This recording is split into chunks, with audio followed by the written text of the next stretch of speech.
coming to you live here from Lake Chad, an endorheic freshwater lake located at the junction of 4 countries of Nigeria, Niger, Chad, and Cameroon in Western and Central Africa, respectively, with a catchment area and access of 1 million square kilometers. Is an important wetland ecosystem in West Central Africa, and the lakeside is rich in reeds and swamps. So, suck on that, Lake Huron. You only got Canada and America. We are here today with episode 34 of 35. Wait. Yeah, 35. Yes, 35. 35 of the PondCast once again. And as always, I'm your host, Yaku of Dizaku, and with me today is el importador, exportador que necesita 0 trimestres. And as always, of course, we are being produced once again by Mistrz Klikniechkitore ni Porjewe Wix 60 Squats and Seki Kuro. How y'all doing? What's up, Yaku? What's up? We are back. It's great to be back as well, Yaku. Good to see you once again on a weekly basis here during the PondCast. And, mate, we got a lot to go over. We got a lot of news. I was gonna open up today with, we gotta keep things condensed and compact and succinct today, because, Twitch be twitching, which we're gonna be getting into a little bit as well. But, it is not gonna be easy because, man, it's been a long week. Oh, yeah. Yeah, it has been a very, very long week, and we may as well jump right into it. For those who are curious, again, this is our weekly talk show. We go over the results of tournaments of the week alongside news related to StarCraft and impacting StarCraft. And the first big thing that we are to get into here, I guess briefly, I don't know if there's much to get into, but that is ESL Play. ESL Play is going to be shutting down in April.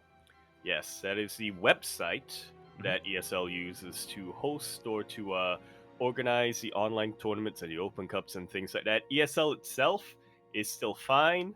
It's not going anywhere. It's just merging with the Faceit group. And so from now on, all tournaments that would have otherwise been hosted on ESL Play are going on to Faceit.com. Yes, Faceit, they acquired ESL many, many years ago at this point. And for the merger, I mean, it takes quite some time for the merger to get fully underway. You can see something similar with like Microsoft's acquisition with Blizzard, where it does take time for them to go over everything, to go through their merger, and to eventually make changes as well. And one of those changes, as you mentioned, is the moving of all these tournaments over to Faceit. The Faceit platform is already up and running, but everything will be slowly, when it comes to all the open tournaments, when it comes to all the brackets, the qualifiers, everything will be held over on Faceit instead as a website.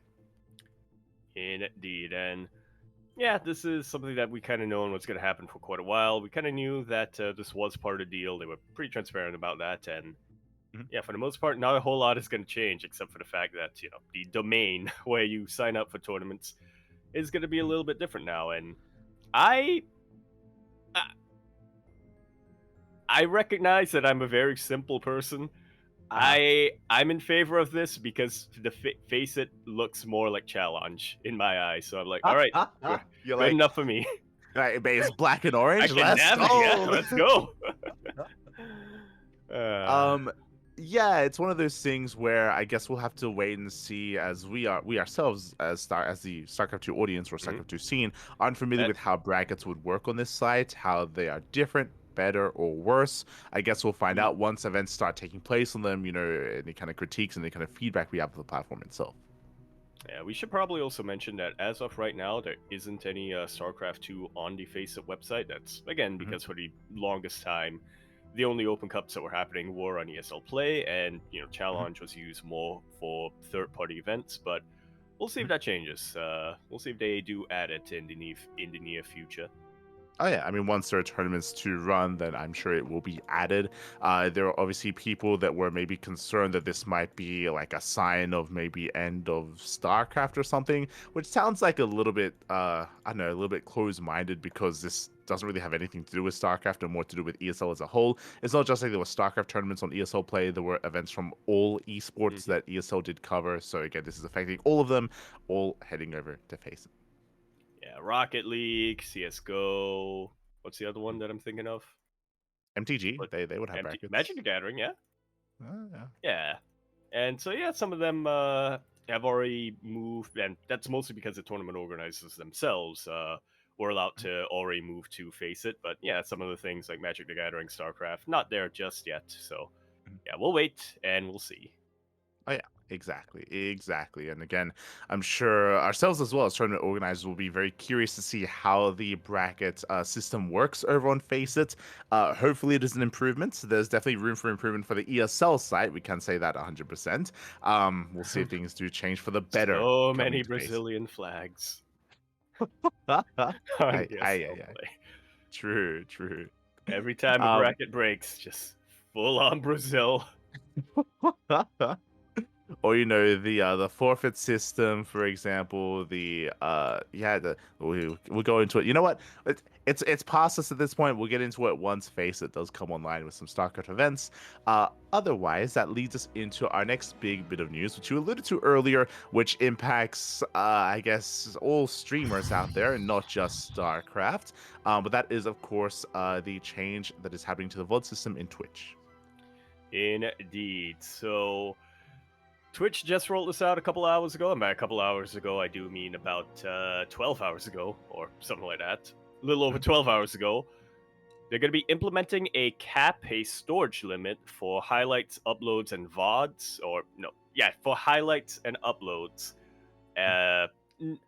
Permanent VODs, I should say, not permanent VODs, I should say, of 100 hours effective from April the 19th onwards. And according to Twitch support, this change came as a result of internal research figuring out that apparently less than 0.5% of streamers actually make it to the 100 hours of permanent VOD content on the site. So it's just easier to change it this way and free up some storage space over on the service.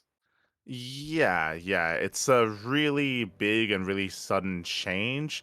It's definitely something that I wouldn't say that it was something looming on the horizon, but there has been a lot of controversy surrounding Twitch over the past like year. Basically, a lot of advertisers did pull out of Twitch. Twitch has been making less money because of that, and a lot of content creators have been noticing it. I mean, you can even see, and if you notice, Sal brings it up as well. Sal, he was Yep. very vocal about this. But basically, revenue for streamers has been going down. Twitch is making less money, and this does feel like a very obvious change for Twitch to start like stopping like the hemorrhaging of losing money here. It's like, okay, we need to like cut somewhere. We need to try to save whatever we can. Hey, this VOD system, it's costing us more than it's gaining us money. Let's cut it out. That's what it feels like, which is definitely not good for the consumer, but it's what the company seems like is going to have to do here to kind of try to rectify that. Yeah. Seems like I don't know if this is an inevitable change, as you were saying, but yeah, I think this is probably a change that makes a lot of sense just based on what we've been hearing from Twitch here over the past couple of years. They are looking to stem the tide somewhere, and I guess they kind of realize that most people do prefer to use YouTube and stuff like that for their VODs anyway. So yeah, they are no longer looking to spend money on this. They would rather just cut it out entirely. So yeah, for everybody out there who's listening, once again, this is a PSA. Make sure that you export any of your temporary VODs, and actually all of your, if you do pass that 100-hour mark, all of your permanent VODs as well to somewhere else. I know they say that less than 0.5% of streamers exceed 100 hours, but we are squarely within that 0.5%. So, yeah, the next month or so is gonna be very real fun going through all of Yeah. that exporting. Yeah. I think I posted on our Discord server that we are just under 7,000 hours of content on our Twitch channel.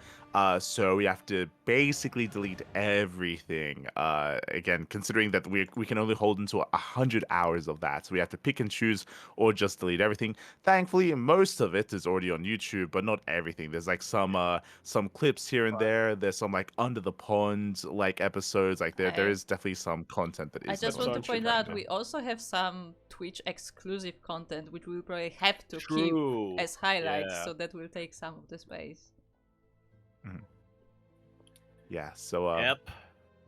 that is definitely an Anything? endeavor that we have to go through. I think the biggest issue for us is that we actually cannot cut or highlight anything right now, which is typically how we upload to YouTube, just because we've exceeded that amount. So we have to reduce the amount first, and then we can actually start uploading to YouTube again. So this is actually limiting us from actually uploading to YouTube at the moment. So Wait, what? this is. Yeah. So basically, you cannot create any new highlights right now if you've Ah, exceeded the highlight amount. I So see we what you mean. can't make any new highlights. So typically, for example, if we cast, an ESL Open Cup in Twitch, we could cut it up by series. Like Beyond Yep. versus Hero, Hero versus Clem, and then we export that to YouTube, and then we delete it. But we can't make those highlights right now, just Yeah, I because see what you whatever mean. the amount. I thought you meant like they are preventing people from exporting if they're I over know. a certain amount. I'm like, that does make zero sense at all. What? Yeah, just from creating highlights. So yeah, it's really unfortunate. Obviously, the response to this is very negative from the community. But despite that, most likely they're probably gonna push it through again. For them, like they just want to make or limit the spendage that they currently have right now. So yeah, that is a big shame, especially because like outside of just how it affects the CranKy Ducklings, there are definitely some channels out there that have a lot of like legacy content, whether it's like Home Story Cup, whether it's Zotac Cups. There are actually channels out there on Twitch that actually don't really upload to YouTube. So like a lot of the content is on Twitch, not on YouTube. Like there's a lot of old Home Story Cups that aren't on YouTube right now. Yeah. There was also another concern in the comments to this announcement that there are channels where the content creator either isn't active or just straight up isn't alive, so Yeah. they won't be able to back this up. So I guess people will have to rely on third parties for those cases. Yeah. They're gonna have to rely on other people to try to download, export it themselves to save that kind of content. Yeah, it's gonna be a big endeavor here, and thankfully we have some time to get that underway. But yeah, it's something that we will What? have to get onto. What's that old saying? Once something's on the internet, it's there permanently, thanks to Wayback Machine and stuff. Nowadays, that may be true, but it's getting harder to access those it's getting harder to access those legacy that legacy content nowadays. For sure. So yeah, hopefully everything goes well there. I mean again, that isn't the case for everything. I remember it was the Brood War Zotac Cup, the one where infamously The one with uh Larva. yeah, the one with Larva, like that VOD doesn't exist anymore, by the way. There are clips of it, there are clips of that, but like the actual tournament VOD is no longer available, and like there's instances of that sort of thing where like it's hard to to chronicle this stuff. And yeah, a lot of like internet historians have a lot of work to do when it comes to trying to like Get on download it, and save archivists. everything. Yeah, for sure. I know Wayback Machine is struggling when it comes to keeping the servers up, but anybody else out there who is generous to host this stuff, get on it. There you go. Up next is something more StarCraft 2 specific here. We have this week's GLHF interview. This time, though, it is one of the Home Story Cup interviews with Eonblu. Yes, there are still a couple of Korean interviews in the works. They are still going to be coming down the line, but again, as Zombie Grub has mentioned previously, those are a little bit longer, and translating and editing all that stuff is getting a little bit difficult. So, yeah, in order to keep on schedule and in order to give us more weekly scheduled content, I did release the Eonblu interview from Home Story Cup, as he was saying, the shortest one so far. But not necessarily a bad thing, especially for us this week when we have a lot of news to cover. True, true. Keep them short. Kappa, kappa. But yeah, as you mentioned, we actually brought this up last week, if you recall, that ZombieGub was Yep. looking for someone to help out when it comes to editing, just because it is getting a little bit overwhelming. And this is kind of the byproduct of that, where it does take a lot more work, a lot more effort to get into translating and timestamping and actually adding subtitles and cleaning up the Korean interviews. So because of that, it Also, seems like. Mhm. yeah, on top of that, sourcing clips from way back that a lot of the the Korean subjects of the interviews tend to talk about, and Mhm. then at some points also having to upscale them or upscale the resolution on those videos, which also takes Mhm. time. Yeah, it's a lot. I wouldn't wish that on anyone. For sure, for sure. So I guess another opportunity for us to remind you, if there's anyone out there that is maybe a little bit more familiar with the editing program that ZombieGub does use, then I think it was with DaVinci, I believe. Yep, Then maybe you DaVinci Resolve. can try to, yeah, you can try to reach out and help and assist with that, as it does seem like ZombieGub does need some support. She is willing to pay for that work, of course, as well. But in the interim, it seems like ZombieGub does want to keep that weekly schedule of at least one interview per week going, and she's been diving into some of her Home Cup interviews as well. Yeah, stay tuned. Yeah, exactly. It And Yeah, and to the interview itself, I just realized we probably shouldn't gloss over it just because it was short. Yeah, pretty interesting. I think it was a very relatable thing for me specifically, as Eonblu was talking about how being a broke student, you couldn't really attend a lot of these events until until he was fortunate enough to have a couple of them take place in Germany itself. for sure, for sure. Eonblu, he was, of course, the first of the Homestar Cup interviews to be released to the public, and big fan of Eonblu, of course. Big fan of Eonblu. He has been to so many Homestar Cups, and yeah, it's a big part of the European or just the StarCraft scene in general. Yeah, without a doubt, big part of it in the past couple of years. Ever since he attended his first Home Story Cup, I think he said it was like 10 years ago, something like that. Mm-hmm. Yeah, it's always been around and always been having a pretty good time. What I found really interesting about this interview in particular is Zombie Grub actually asked him about his favorite players, and he mentioned that initially his favorite player was Snoot, and he mentioned that a big reason for that was specifically because he liked his playstyle of being a very kind of defensive and reactive Zerg. And then he also mentioned that that's the same reason why he likes Cyril a lot, especially in 2018 when Cyril was really making his rise. He was basically the exemplar of that style. And what struck me from that is I had to double check because I was pretty sure, and I was correct, Eonblu plays Protoss. And so, but then But then when I thought back, I looked at a couple of Eonblu's previous matches, and I was like, you know what? That actually tracks because he also has that kind of more defensive style, similar-ish to Showtime. I guess I should say, which yeah, I think just really goes to show that certain things when it comes to StarCraft 2 aren't necessarily faction or race specific. It is something certain styles like defensive and aggressive and stuff like that can carry over no matter which race you play. I'm sure they could. He is a Zerg player. Wait, what? Yeah. We casted him. Yeah. Wait, what? Yeah, I'm checking his Wikipedia. Zerg player from Germany. Wait, what? That's not. I saw the Protoss symbol the other day. I'm not crazy. I refuse to be gaslit. Okay. I don't know who's gaslighting you. I saw the Protoss symbol there. Are you sure you didn't type in like Wellmu instead of Eonblu No, or something?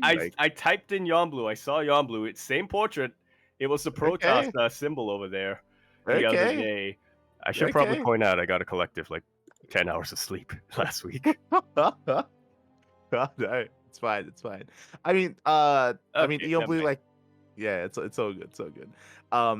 He has competed as Protoss before. I can say that at least. He's a little bit of a stint in that. Yeah, it was a really interesting interview. Definitely a different perspective as well. To be a little bit critical about the interview, this and I imagine this isn't. I mean, I'm pretty sure we already knew this coming into it. This did feel a little bit less planned when it comes to the interview and the questions asked. But I believe a lot of that is because Zombriga, when she went to Home Story Cup, she didn't know who would be there exactly. So Yeah, I I mean, was gonna she bring had that a up. list. Yeah, she had a list of players ahead of time, of course, but Eonblu wasn't a player at this recent Home Story Cup. He Mhm. was there, but he wasn't competing. So, like, she would find whoever she could and have these more impromptu interviews. But because of that, they were a little bit less structured, a little bit less pointed, and yeah, because of that, it was an interesting one where, yeah, a lot of the questions felt a little bit more off the cuff. Where she was asking like, okay, what are your thoughts on Neep? What are your thoughts on Cyril? What are your thoughts like Mhm. that sort of thing, right? Where it wasn't necessarily a more natural interview here instead. Yeah, it very impromptu, like you were saying, and Mhm. I think you really hit the nail on the head there. It was improvised. They again, she didn't know for sure that Eonblu was gonna be there, so Mhm. yeah, Mhm. compared to something like the drunk StarCraft video, where she knew for a fact that Coca, TKL, Mhm. and Indy were going to be there as casters, she was able to Mhm. plan things a little bit better and a Yeah, little bit more. But yeah, yeah, for that's sure, just for how it sure. goes a lot of the time. Yeah, yeah. Again, again, from what we know, she was just getting whoever she could to interview at Home Story Cup, just because there were so many people there, so many people that she hadn't prepared for exactly. Because that it would have been really cool to have heard a little bit more. We got glimpses of it from Eonblu. Would have been really cool to have heard his perspective, going from a fan to a player. His Mhm. perspective being behind the scenes so much.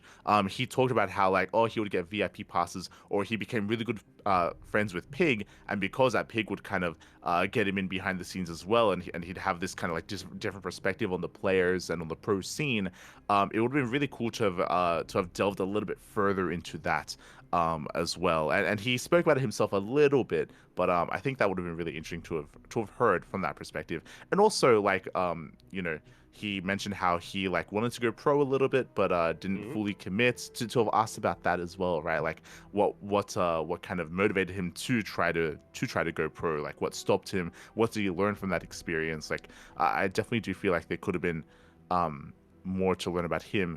I guess because it's more impromptu, it did feel like this interview was less about him and more about like his thoughts on other people instead, right? Yep. Despite the fact that he himself is a figure in the community. Yeah. Yeah, which definitely does seem like a bit of a missed opportunity. I mean, I guess it kind of makes sense, right? Eonblu, as a fan, was there since I think he mentioned it himself. He was around since around the start of Heart of Swarm, so Mhm. it's yeah, good to get that perspective and good to see the evolution of the scene through the eyes of somebody like Eonblu. But Mhm. yeah, if yeah, it does definitely make me wish and wonder. It does definitely make me wish that we could have a follow up in the future or something like that, where we Mhm. actually do have questions that we can plan out for him. Yeah, and it's understandable because Eonblu, he is more of like a niche player. Like he's not like Hmm. a well, he's not like a Mana or a Serral or a Yep. Kira Marine, Big Gabe, right? Like he's not like a big star in the European scene. But despite that, like maybe it's because we've always had a soft spot in our hearts for like the amateur scene and amateur players. But like it's Oh always yeah, it always is inspiring to hear that kind of story from him, especially because he did, reach GM, right? He did reach like semi-pro level. He joined a pro team, right? Like yeah. he had his own journey as well. Maybe less successful than Playing some of team these other leagues, players that he's played talking in about, but playing yeah, open qualifiers. Yeah. for sure, for sure, for sure. But I, regardless, is definitely a good thing to tune into. Do mhm. check it out to hear his I perspective. Talking about how he was behind the scenes or staying up for tournaments. I feel like I'm never gonna recover from this. I literally wrote down on my paper notes here, Uh Yonblu, parentheses P. huh. It's fine. It's fine. It's fine. Don't worry about it. Don't worry In, about it. Yeah, I can in worry about hindsight, I think that was actually a question mark in the parentheses it. that I. It's all good. It's all good. Don't worry about it. Don't worry about it. Like, he sounds like a Protoss, he just sounds like a Protoss player, Yeah. looks like a Protoss player, I mean, what can we do? What can we do? Look, he's from Europe. It's a safe assumption to make. True, true, mate. You got like an 80% chance. You hear a Uh, European player, It's probably Protoss, mate. It's probably a Protoss. True. God, we'll get into that later. Don't you worry. We'll get. I, Uh, I think it was a question mark I wrote down. it's fine. It's fine. Uh, but yeah, it was really cool to hear, and hope to hear more from Eonblu in the future. And I do look forward to hearing more of these interviews as well from Home Story Cup. I know there were a lot of people there. I don't know, Yaku, if Zobagov has mentioned how many interviews are going to be from the Home Story Cup segment. There are definitely a few. I think. Yeah, I don't think she ever released a list of who specifically she's going to be interviewing, but I think she did say publicly, and I think she'll be okay with me saying this as well. There will be an interview with just some like fans and Ooh. unknown kind of fans who aren't community figures from Home Story Cup. That sounds about their perspective. Yeah, that sounds really cool, and that makes me, you know who was I don't think she interviewed this person, unfortunately, but I know he was at Home Story Cup, and I part of me wishes that maybe I'm wrong and maybe she did. Kozan, the Alpha X caster, he was at Home Story Cup, and a regular feature at Home Story Cup for quite a while. Yeah, and I hope she was able to get a bit of a discussion or talk with him.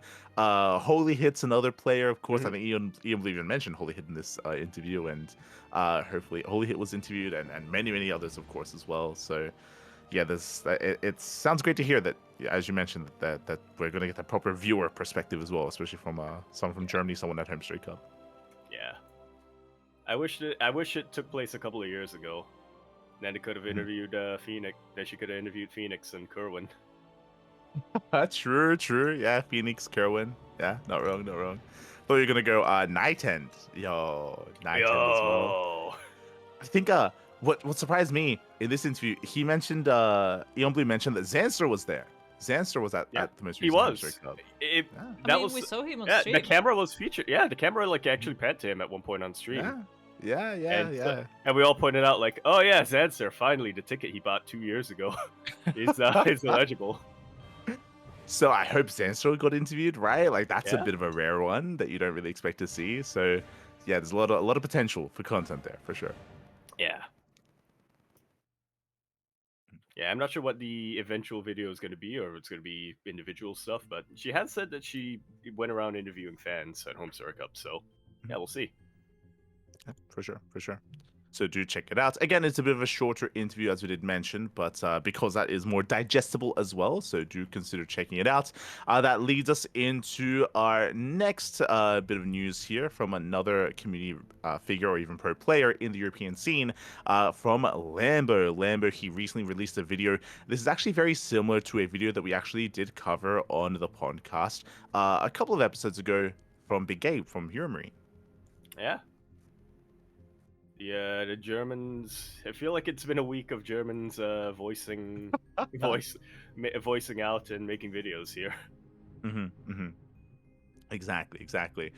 If you remember in Hero Marine's video, he was talking about his future plans. I think he was discussing, kind of like a more realistic look at, like, how much money he earns in the year. Yeah, and like how he can sustain himself. His priorities as well. His priorities, but he also, I want to say, had a portion where he spoke about how he doesn't play in Open Cups. He doesn't play in Open Cups, and one of the reasons, and this even sparked a conversation in Reddit, was because of how much Protoss there is and how he doesn't enjoy playing TvP and he doesn't enjoy that experience. There's a lot of waiting as well during Open Cups, and he definitely had his own reasoning as to why he would want to stay away from that. Yeah, after a while playing in all these Open Cups, it's like, sure, you become hyper specialized at playing TvP, playing against Protoss, but what about your other matchups, Yeah, and it comes down to just your enjoyment of the game, your enjoyment of the matchup as well. He straight up was saying that he just didn't enjoy playing TvP, just didn't enjoy playing it, especially that often. Yeah, because he knew that if he signed up for an Open Cup, and if he got far into the Open Cup, that's like locking him in for 4 or 5 hours of nothing but TvP. Yeah. And a lot of downtime in between. For sure. And Lambo was very similar, actually, very, very similar here to perspective that Hero Marine had. The video starts things off. The video itself is a little bit of clickbait, is what I will say, and you hit the nail on the head when it comes to the pre-show. It's like he got kicked out of a league. Like, does that just mean he was inactive? Yes, he was. But Yeah, that was like I the introduction to talking about why he's inactive, right? I remember we were saying here, Kuro was actually like, "Oh, does that mean Lambo was like an editor of Eligulac or something? Like, did something happen behind the scenes?" Like, no, nothing happened. He just stopped playing. Exactly. Just hasn't really been too active. It isn't just Lambo; it's players like a Laser. I think a Laser is another example of Mhm. a player that just doesn't really play in much right now. Isn't really too active as a player, and he gave into the reasonings as to why he isn't playing in these open tournaments. He did mention that he's not retiring or anything like that, but he spoke about his motivation, maybe even lack of motivation. I would say the beginning of the video was weird. I didn't quite agree with his perspective. So first, one of his reasons that he gives is he speaks about how hard it is to make money in open cups and how he feels like, like I he invests like guess. 4 hours of his time, and he has a chance at maybe making it to the semis and then getting money there, as opposed to doing 4 hours doing something else. I'll be Streaming, honest, yeah. it felt like a little bit of cope. Like he doesn't even because he doesn't even stream that often as well when it comes to his ladder or when it comes to during Yeah, that time slots. It felt like you know what and it felt like to me? It felt like when you're writing an essay and you have your points, but you need to pad it out a little bit. You right, need to pad yeah. it with a paragraph. This feels That's what very it felt relevant to me. like. Right? Yeah. True. Yeah, because I was gonna say, I'm sure a lot of people will watch him if he streamed his POV during the Open Cup Yeah. as well. If if money is the priority there, if he's looking to Hmm. make money, because I know that a lot of pros don't like streaming their POV because they feel like they can't really focus as much on the game compared Hmm. to other things. But again, if you're saying that you're worried about not being able to make the semis and not being able to make that money, then Hmm. I yeah, I feel like it might be worth it anyway to just do that. Hmm. For But sure, again, for sure. different players have different perspectives and priorities on that. So Yeah, and again, that's only the first part of the video, and then it feels like he gets into what really is the more deciding factor, which he starts talking about. Again, what Hiromine spoke about how it's just almost purely Protoss, how it's purely ZVP. At Lambo, he's a little bit more specific when it comes to the ZVP matchup. He emphasizes that he doesn't enjoy playing it. He just doesn't enjoy yeah, playing the matchup right now. It's less about balance, but more about, as I mentioned, enjoyment. Like he doesn't feel lack of like it's a variety. fun well, it doesn't feel like it's a fun Yeah, experience. The current meta and the current dynamic between Zerg and Protoss, and because of that, it's just you look at a bracket. It's like, do I want to play 4 hours of ZVP right now? yeah, Right? Like, do I, as you mentioned, right? yeah. Do I really want to play 4 hours of ZVP when I could be doing anything else right now? Like, I could God, be so making a that's guide. I could be streaming. I could be doing custom games. I could be playing League of Legends. true. Rainer, is that you? Oh no! Oh, the rift is calling, mate. The rift is calling. Uh, But yeah, but yeah. again, at a certain point, it's like, how many games of ZVP can you grind out when you start hitting diminishing returns? I get it. Mm-hmm. For sure, and for him, it has kind of hit a critical point where it's just something that he doesn't enjoy. I think a lot of players are similar. I want to say Alasia is very similar as well. I think that's also probably one of the reasons why Mhm. he also isn't playing in these events anymore.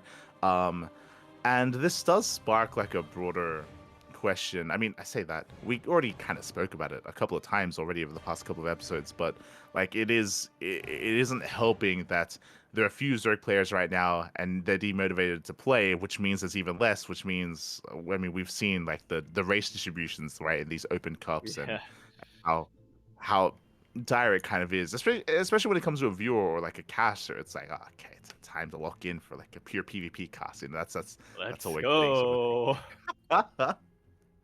For sure. Uh, so yeah, it's definitely a delicate topic, and something that is difficult to be addressed at the moment as well. I think he, at the end, his solution to what he was just asking for a change just to make Zerg more fun to play and more dynamic, regarding to the openers and the play styles that you're kind of locked into, and hopefully like that would kind of revitalize it a little bit. I think I had a discussion recently on stream about how it's a difficult thing to do right now because it's, at least from the player or from the caster and viewer perspective, right now changing the game, I don't know if that'll help us too much, just because it feels a little bit dire. But right now there's just it's an issue when it comes to the population of the SC2 player base, right? Yeah, Like it doesn't I like if you have a tournament and you have one Zerg player who's Solar, and right now if he's going down in like the quarterfinals, if it makes it to the finals because we buff Zerg, that doesn't fix the issue because there's still only one Zerg, right? yeah. Like, Yeah, but which again, I guess that's why he is calling for or asking for an update that would make Zerg more dynamic and more fun to play, as opposed to just making Zerg stronger itself. Mhm, To ideally get more people, more Zerg players, to get more motivated to come back in and be like, yeah, okay, I'm at least having fun while mhm, I'm doing 4 hours of nothing but ZVP, mhm, something like that. There, yeah, that's definitely a lot easier said than done. There's a part of me mhm, that has to wonder how much of that is also, and I think it's somewhat related to what you're saying about the lack of Zerg population in these tournaments. Part of me has to wonder if it's also a fact that just because fewer Zerg players are playing right now, it also means that there's less experimenting going on, and there's less, less Zerg players out there trying to figure out different styles and different metas and things like that. Because I'm gonna be completely honest, I feel like I've heard this complaint for the past 3 years, but from the perspective of Protoss players. mhm, Protoss has to open the same way every time, otherwise they're dead each and every time. And then eventually, we had the overhaul of energy overcharge, and that's mhm, shaken things up a lot. So on the one hand, I can see why having another change or an overhaul to something fundamentally related to Zerg can is very tempting, because it's proven to be successful with Protoss. But on the other hand, I'm like, maybe we should, I don't know, maybe a player can figure something out first, or not even a player, mhm. but just somebody can figure something out with the current balance first, and see if we need to, and then we can see if we need to change things.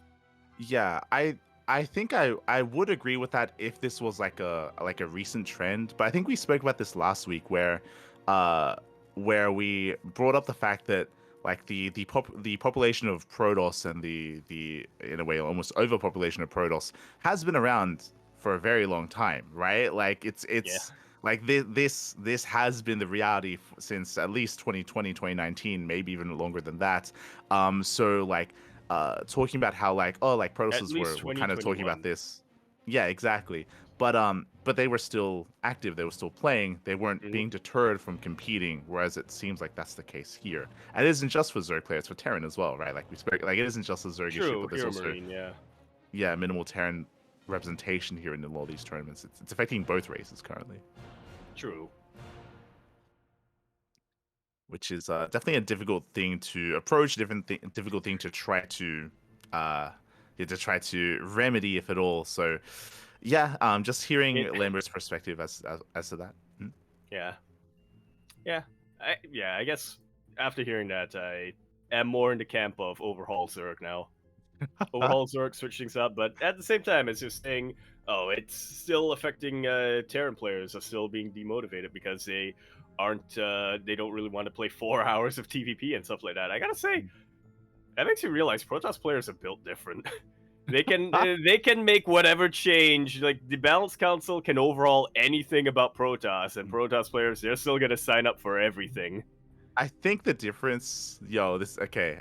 This is the real Is difference. that The problem is that okay? these changes they impact PvP the least, and that's all they're playing anyway, so they're fine with it. Like There we they're go.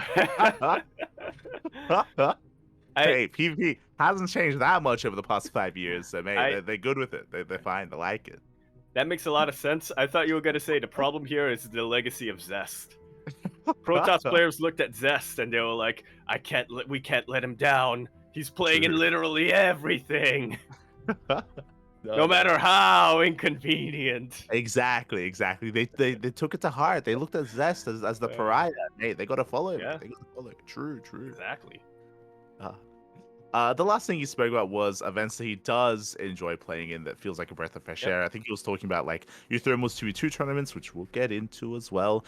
He was talking about like more fun events, like whether it's 2v2, whether it's 2v1, like community run events, show matches as well, which aren't big brackets, but individual player versus individual player. And he gave a lot of praise to WTL, which he really did enjoy, which is a more preparation based format.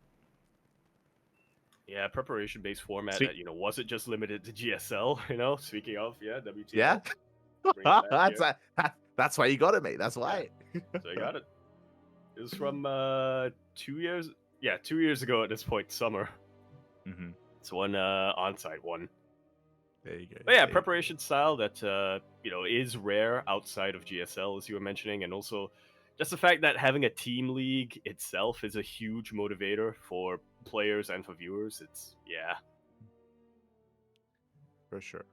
So yeah, once again, this a lot of kind of topic bloodletting is over the past year. 100%. So once again, this perceived issue is brought to the forefront, and we'll keep you guys posted if there are any.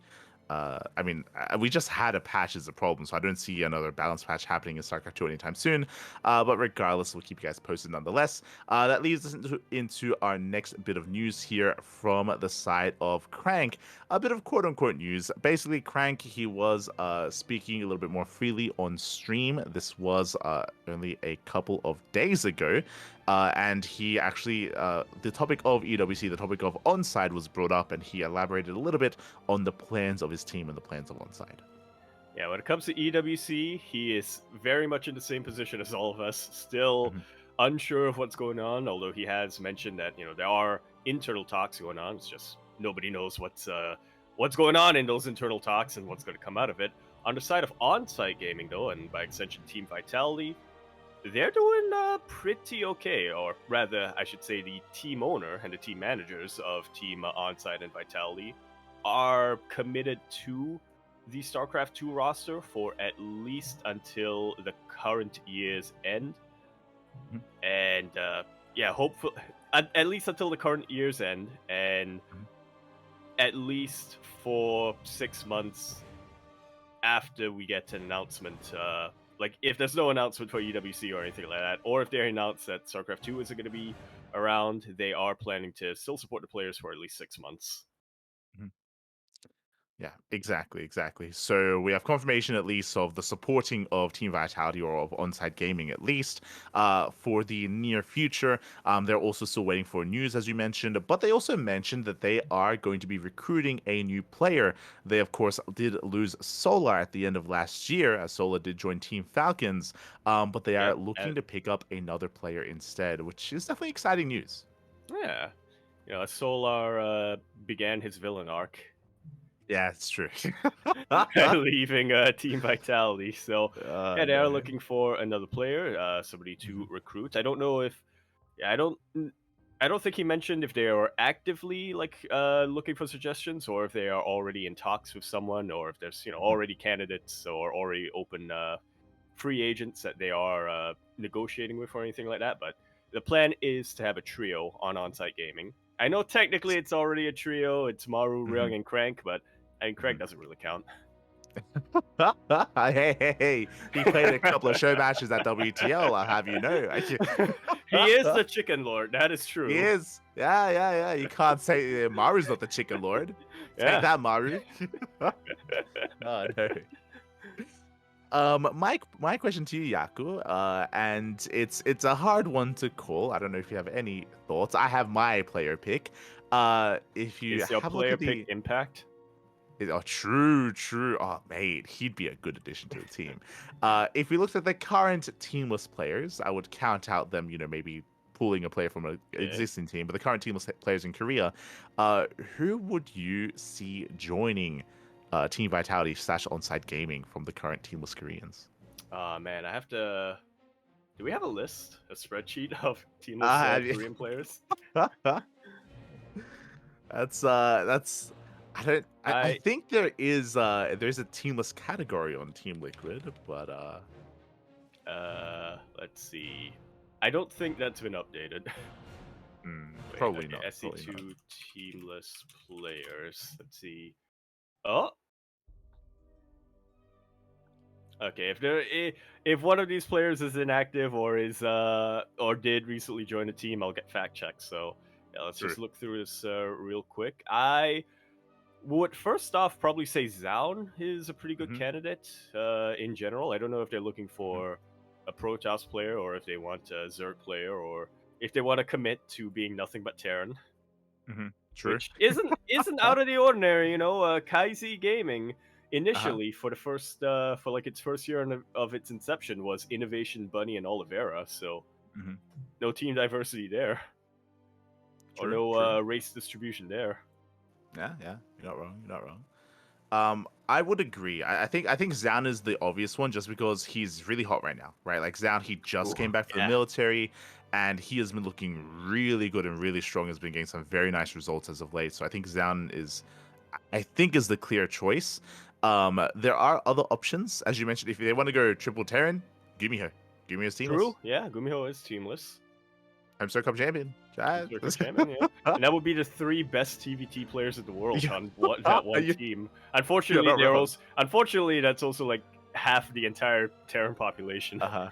You're in not there, wrong. so it's not exactly useful if you're looking to Uh-huh. become the TVT team. It's like we're the best TVT players, but we're also like the only like The only Terrans Terran we have to players, face yeah. off. Yeah. Like if Clem played Terran, then Uh, sure, but he avoids TVT now, so that doesn't. uh, uh, let's see, smooth. who else is teamless in Korea? Creator. True creator, yeah, creator would be a pretty big choice, I think, or like a Mhm. pretty. I'm not gonna say obvious choice, but would be a pretty good one. Yeah, he definitely has a history of Maru there, and True. a little bit with Crank as well, but also with Maru. Yeah, yeah. Big friends with Maru for sure. Outside of those three, none come to mind Trap. Oh, directly. Trap is on Genji. Yeah, he's on Genji. Um, there are definitely some more up and coming Korean players, but for Team Vitality, I think they want some big names. Like I said, Yeah, like they have a Solar, lot of Maru, money, Young. Yeah. so they might as well use it. Yeah, yeah, they probably want some of the bigger heavy hitters if at all possible. Oh right, how could I forget, mate? Classic, he's seamless now. Oh, true. I forgot about that. Yeah, I yeah. keep thinking of Classic as being on Twisted Minds. For sure, for sure. Um, if you recall, we did mention how a lot of a lot of the players did end up leaving their teams in recent memory, but Classic was one of them alongside Gumiho. So that would be another actually good pickup, to be honest. Yeah, so they definitely have some good options. They have some good options. I don't know if there's like a wrong choice there. In my mind, I'm thinking Zan, but I mean, I don't think we could fault them for picking up Gumiho Creator or Classic either. Yeah. Yeah, all of them really good choices, but I feel like it's a little unfortunate that that's not really a strong Zerg option for them to pick from. Unfortunately, not. The only one that comes to my mind would be DRG, but he has been very inactive over the past 2 months. Like he hasn't really been playing in much stuff. So I'm not saying he's retired, but he's at least inactive right now. Most likely waiting for EWC to be announced. So he's definitely it's hard to go for DRG at the moment. Yeah. Now, if they were to expand out of Korea, True. There would be other options. got But Toki over in China. there you go. Oh wait, let me double check that real quick. Is it not? I'm not entirely sure he's teamless. But yeah, so with that, basically, yeah, we did hear from OnSide. They're at least going to be supporting their players for the until the end of the year. And again, they're looking for a third pickup, which is exciting news. Does bode well. Is positive for sure. Seems like the team owner might know something we don't know. That's what I'm hoping anyway. Maybe. That does lead us into our next bit of news here. A bit of a content update, I should say, is Ryung the Tuna Terran himself, has actually been very active recently when it comes to even outside of just making content and streaming, from a caster perspective, I can let you know he has been a lot more active casting as well. He's been Mhm. showing up for a lot Casting of Frank. open cups, has been doing a lot of casting, even on his own, by the way. Like Yeah, he used to true. do it with a lot with Crank, but now even with by himself. But has recently started making some content in English. Yeah, which is definitely cool to see. Ryung honestly would have been one of the last players who I would have expected, one of the last Korean players who I would have expected to start doing English content. But yeah, it's Mhm. great to see it come out from him recently. I think part of that is also because he's been making videos with Clem, so they Mhm. kind of do need they kind of need to communicate there. So Exactly. And that's what I'm alluding to. He has been making some videos with Clem. Specifically, it's 2v3s, where he would bring on a pro player and they would play against a team of diamond players, from his chat, I should emphasize. So, yeah, it's not as serious content. There's some more it, fun kind of behind the scenes stuff. Mhm. I mean, some of it is 2v3, some of it is also Archon v Mhm. teams, Archon v 3, which again, pretty cool to Mhm. see. Yeah. Yeah, exactly. So there are currently 3 videos on Ryung's YouTube channel with himself and Clem. So they have made a bunch of content together. And I can also let you know, because we recently casted the Horde TV Monday, I believe. And when we were getting ready for the lobby, when we were jumping in, Ryung, he actually openly asked Max Packs. He's like, hey, I just made a bunch of content with Clem. Do you want to jump on? And he's like, oh, sure. So it said Oh, there might be some I content was coming out with Max I Packs was soon. about to say, does Max Pax want to risk getting Funara like that? You know, I I would mean, we've heard his voice before, but Yeah. I would also eh, like to add that before Clem there was also Hero on Rank's channel. yeah. There you go. There Although you of go. course that was more. Although of course in that case they were communicating in Korean, so. But Yeah. I think somebody did put in closed captions in English for that. Not, I would hope. I'm not entirely sure how accurate the closed captions are, but they are I would there. hope so. I would hope so. But yeah, it's just I it seems to be like a fun thing that Ryung is doing with his Yep. community because again, he drags diamond players on from his chat, from his viewer base, and they're able to have fun and play together as this kind of like community event. Yep. And I would imagine he's gonna be doing more in the future with more pro players. Yeah, and he's been very active with these as well. He's been posting like a video a day or a video every 2 days for the past month or so. Mhm. So yeah, really great to see that he is motivated and yeah, he is getting a lot more of this outside mode. But I find it also very cute that I looked over at Ryung. He made a Discord server for his community. Apparently, it's Yep. called the Clem Room, but with Clem with a Uh-huh. K. Because of Yep. course, if you've been following Ryung's stream for a while, for Mhm. the past year or so, he's been titling his stream titles like "On the Road to Becoming Clem" or something like that, or the Korean Clem or something like Yep. that. He's the Korean Big, Clem.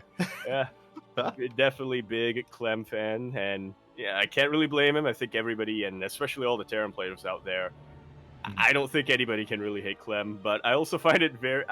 I had this mental image in my head, and I kind of told you and Kuro about this in the pre-show, but I didn't reveal what the image in my head is. The mental image in my head now is Ryung and Kyor as the 2 divorced parents of Clem who are vying for his vying for custody of him. No. No. Because for the longest time, Kyor was the biggest Clem fanboy. I'm gonna say in the world, not just in Korea, but in the world. But now Ryung, he's starting to get very vocal about his what's it called, his love of Clem. Mhm. There you go. I mean, yeah, we'll see who's able to gain custody in the end and who's able to gain ownership over Clem. Clearly, Clem he has no say in this. By the way, it's all about Yeah, it's all about all Kyo about and yep, Ryung. exactly. So, best You of don't luck, listen to best of the luck. kid. But You yeah, don't listen to the kid. Why would you do that? exact, They don't know what they true, want. true. So do consider checking out Shenazgo. Ryung's. Exactly. Do consider checking out Ryung's channel and do keep an eye on it again for future content with other big pro players. Hopefully, it will be shared around social media whenever that does occur as well. Just because I know the channel itself is in Korean, so it's hard to check it every single day to see like what is coming up next. But yeah, keep an eye open, and it's really cool to see that Ryung is just diving headfirst into content creation. Yeah. Which again was kind of his original plan when he came back to the military. He was like, yeah, I don't think I'm going to compete. I don't think I'm going to be playing seriously in tournaments and stuff like that. I'm just going to stream and then, figure something else out, something else long term. And in the meantime, just focus on making content and doing stuff. Then he played in a couple of Open Cups and he's like, all right, Team Vitality, let's go. Team OnSIDE, let's go. I'm playing in I'm going to compete in GSL and everything now. See, well, the problem is then he became the Clem Crusher, and it's like, mate, well then he has to play. Like, yeah. like he's got to compete now. Oh my god. Yeah, definitely do check that out. That does lead us into some more player acquisitions here. Here we go. Yes. Earlier we were talking about, OnSIDE, they're thinking about picking up one player, but here players have actually been picked up by some other teams. Indeed, we have. Let me just double check the topic list so that I know which one we're starting with. Yeah, the first one up is art. Not to be confused with art, but a very different kind of art instead. Yeah. There are a lot of different types of art. Not everybody understands, but, it doesn't matter because both arts are both art. There you go. So arts all letters Even though capitalized. They both play Protoss. They're true. It's like they were also both on Platinum Esports or Platinum Heroes for a long time as well. They were, yeah. Which did not confuse anything at all. But Art has been teamless for quite some time, ever since he did leave Platinum Heroes. That was, of course, at the end of last year, back when Platinum Heroes did kind of thin out their roster after WTL, and a lot of players were let go, including Art, of course. But he has since joined Quasar. Indeed. Not something I had on my bingo card. Not something that I think many people thought was going to happen, because traditionally Quasar or Quasar? Quacker? Quasar sounds better.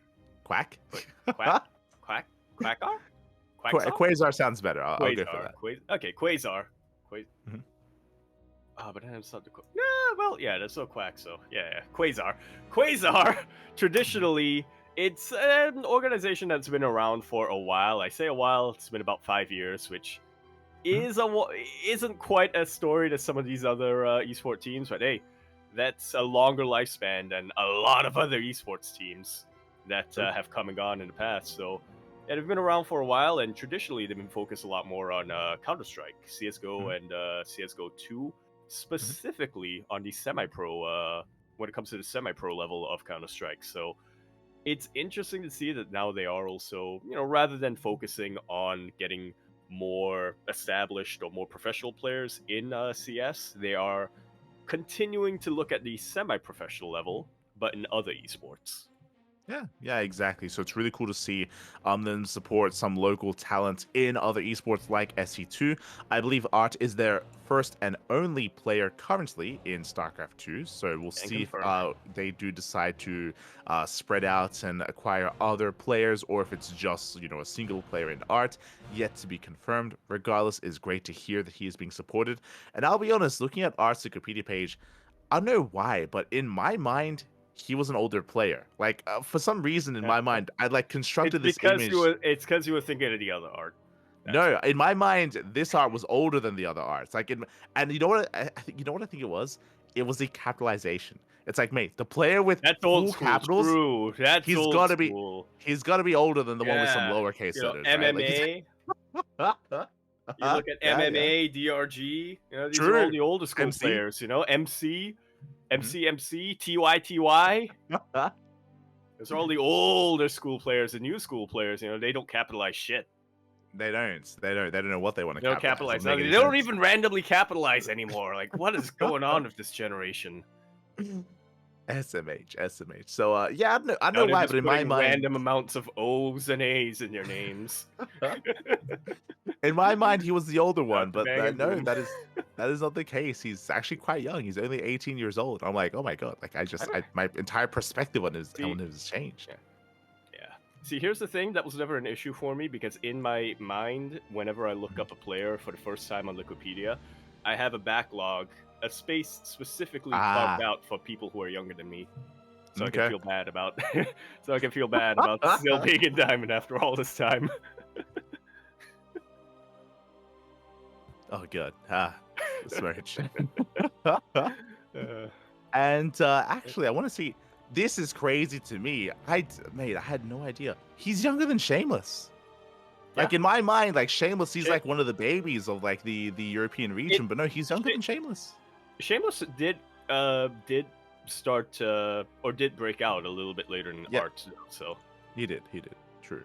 he did. But yeah, I get what you're saying. Typically in esports, it's rare that you'll have somebody a bit on the older side start breaking out. So I get what you mean. Yeah. So crazy. Great to hear that Art, of course, is being supported, and again, he's a very active player in the online tournament scene, and I'm sure we'll see more of him in the coming months. Yes, best of luck to Art and best of luck to Quasar. Not to be confused with Quasar with an S. That's a very different team operating out of Brazil for Fortnite. There you go. Very different. That leads us into our next and final player acquisition here for the week. That is going to be Alien Esports. We've been talking about them for the past couple weeks now, coming back and having their foray in SC2, picking up players like Inexorable, starting, of course, with Arrowfire as well. But they have acquired another player. They have acquired Nikic, the Zerg player from Belarus. Yeah, it feels like a long time coming. I feel like Nikic has been teamless for way longer than I would have expected, really. Mm-hmm. Yeah, Nikic, just like Art, they were also some of the players that were let go by Platinum Heroes. So they were let go. Since then, they have not been picked up until now. And again, Nikic, I would say he's a strong up-and-comer, also another young player as well, and also a player with a lot of potential.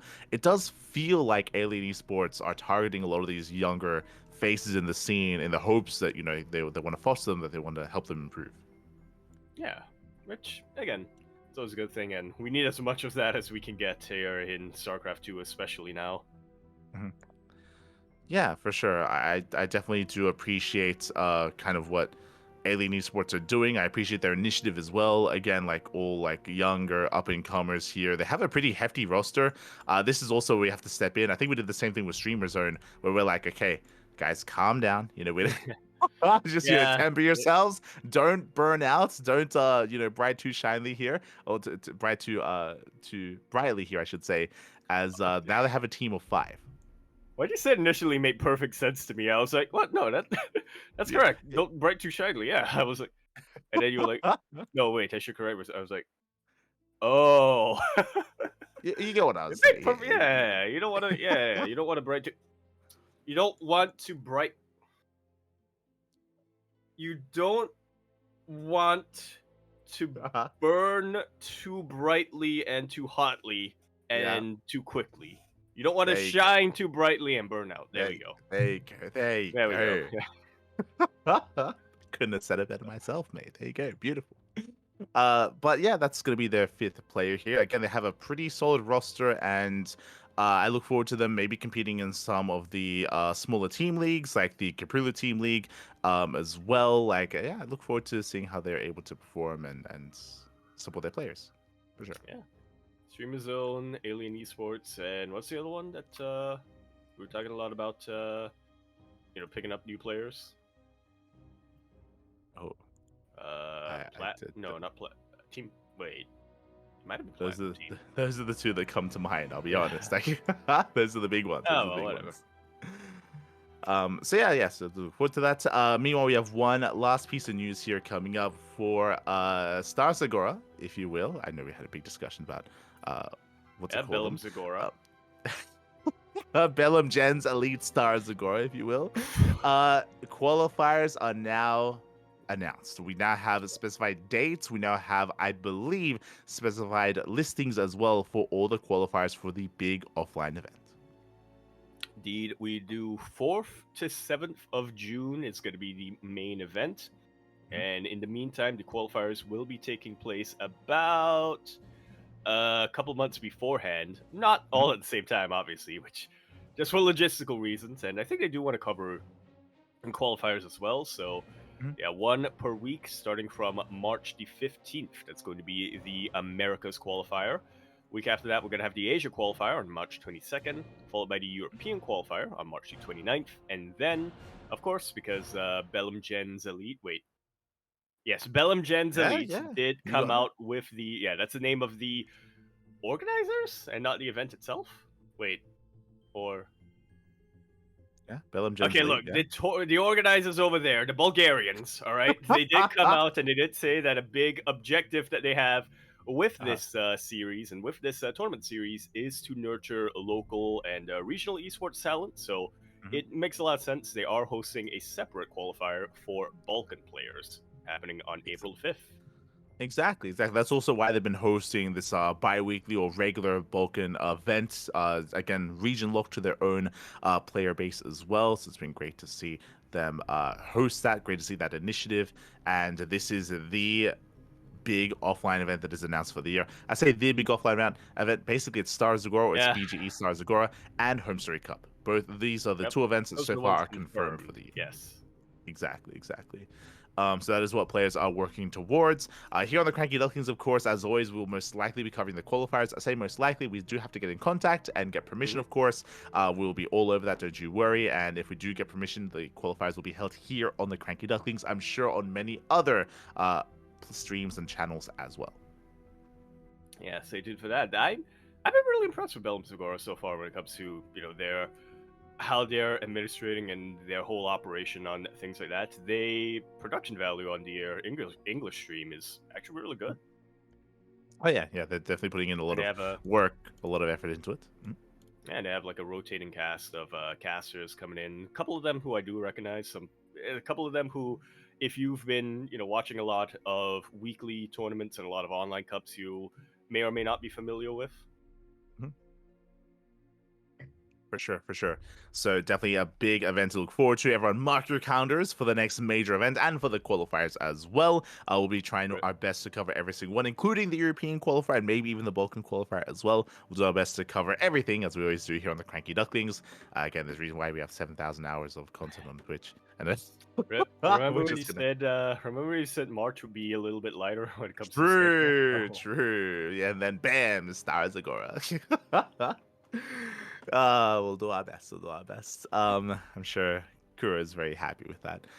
But yes, that is Look, going to be the end of our. I have lost all hope for free time. Okay.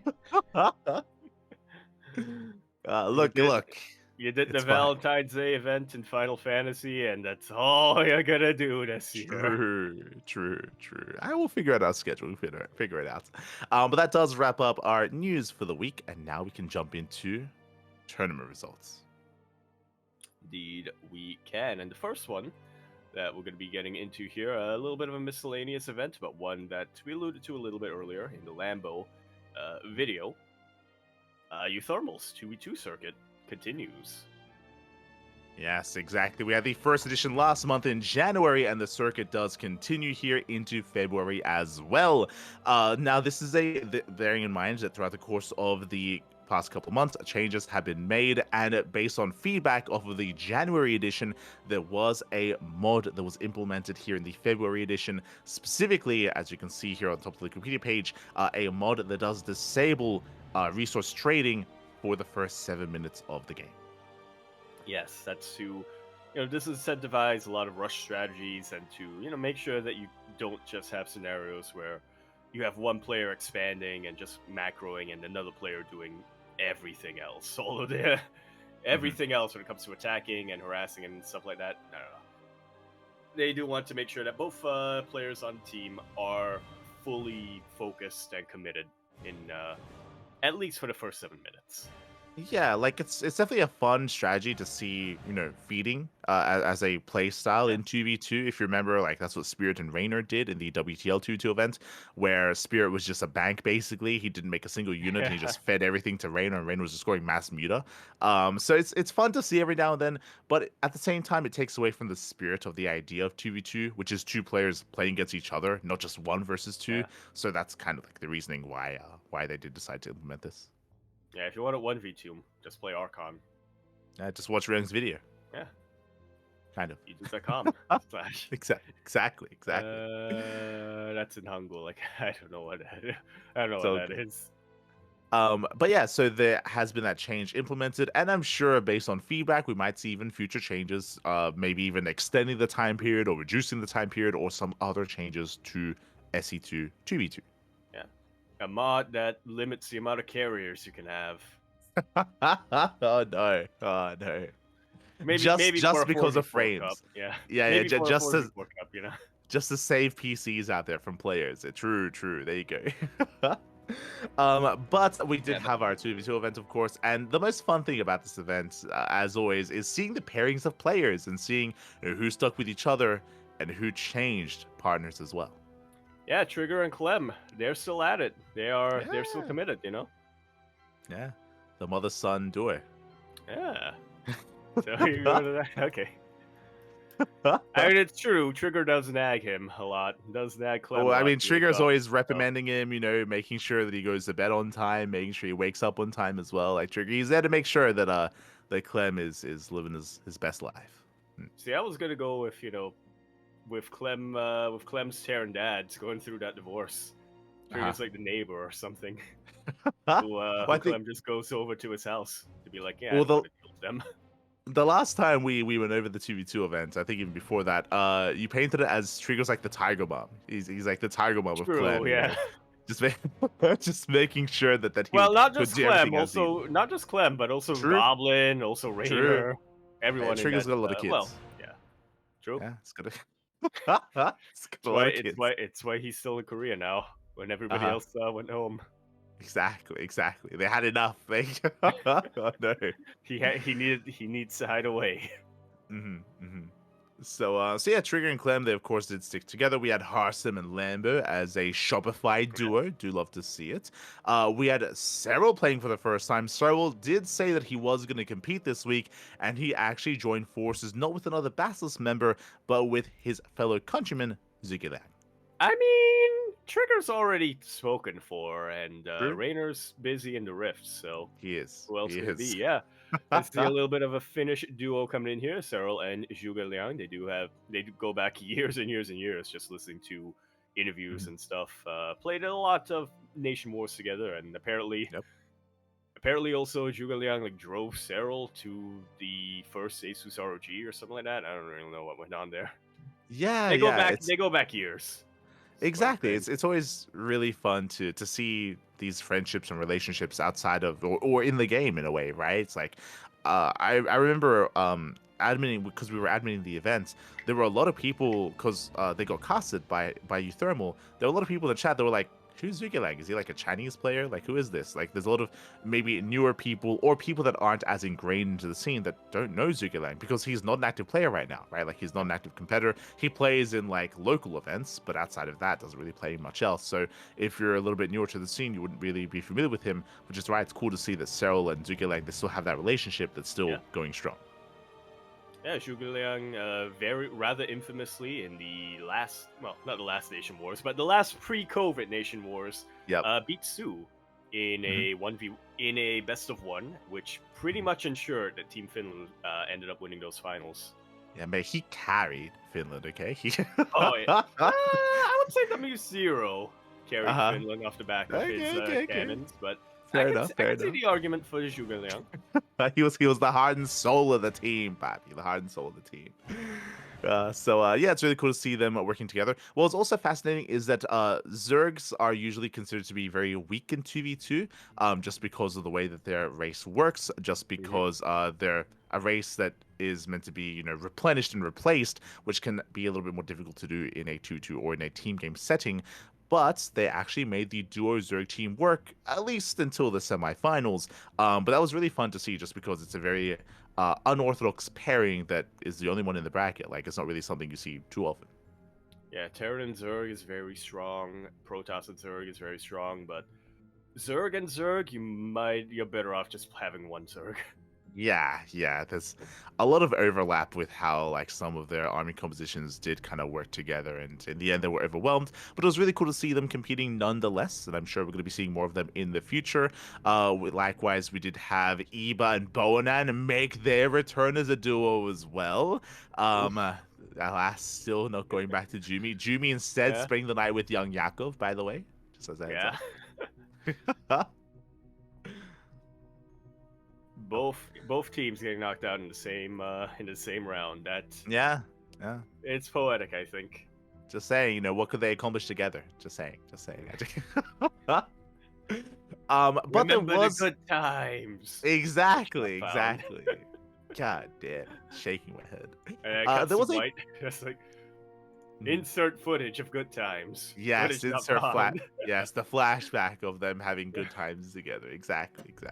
Feels bad, man. Feels K drama. Uh, as Laser and Skillus also made their debut as a duo as well. What I mean by Oh, that, true. Liquid Boys. last week, Laser did play, but not with Skillus. He played with Geralt instead. Yeah. Who I'm looking through a bracket, suspiciously missing this time. No, he's there. Yeah, upper half, first Upper round. half, first round. That's Spirit. Geralt, he's with Spirit, Nicarak. Viper.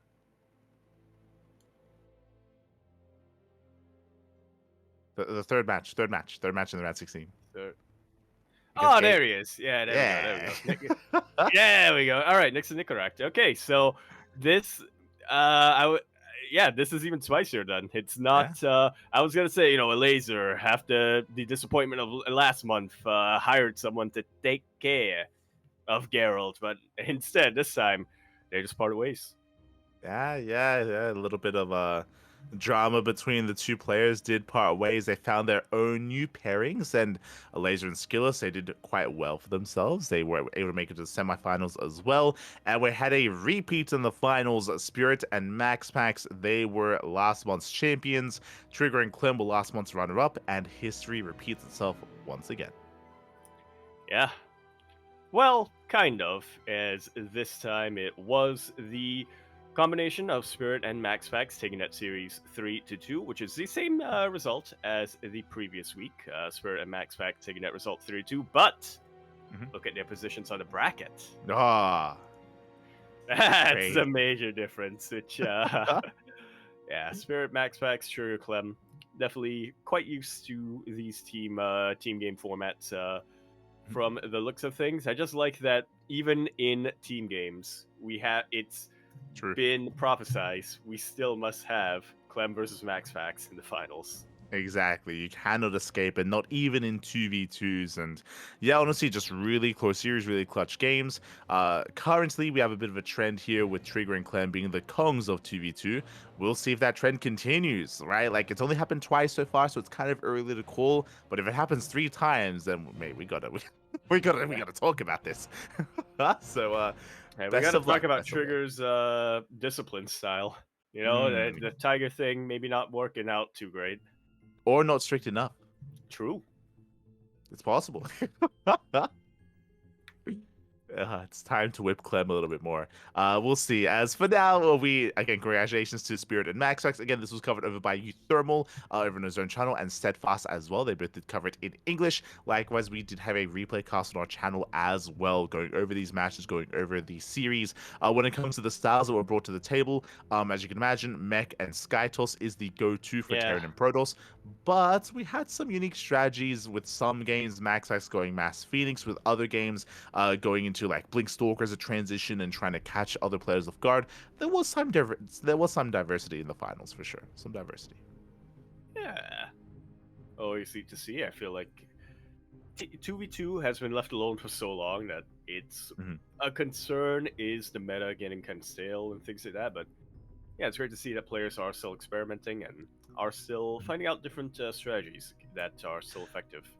Yeah, I mean, I would argue that because 2v2 has been left alone for quite some time, the meta hasn't evolved, despite the fact that it could evolve, right? Like, there's just not really been much time and effort put into these 2v2 events until most recently, right? With end of last year with Wardy 2v2 tournaments, here with Thermal Circuit as well. There's just been like a criminal amount of just like negligence to 2v2, and we just haven't had too much focus on it. But suddenly there's like a resurgence of it, and there's definitely attention. Like the viewership for these events is quite high. Like, there's definitely interest from the viewer base in some 2v2s, so it's great to see this being explored once again. I agree. I was just gonna say, watch the next big RTS esport be team RTS. True. Is that what Stormgate wanted with like 3v3 or something? Am I crazy? There was a 3v3 mode in Stormgate. That is what they announced initially. That there was supposed to be big focus on 3v3s, which I don't think has happened yet. Not Yeah. yet, not yet. But We need to do focus on record. fixing things first. True, true. So that does lead us into our next event. Not a 2v2, but this was a 1v1 format. This was StarCraft Evolution, actually. This was the biggest world, number 26.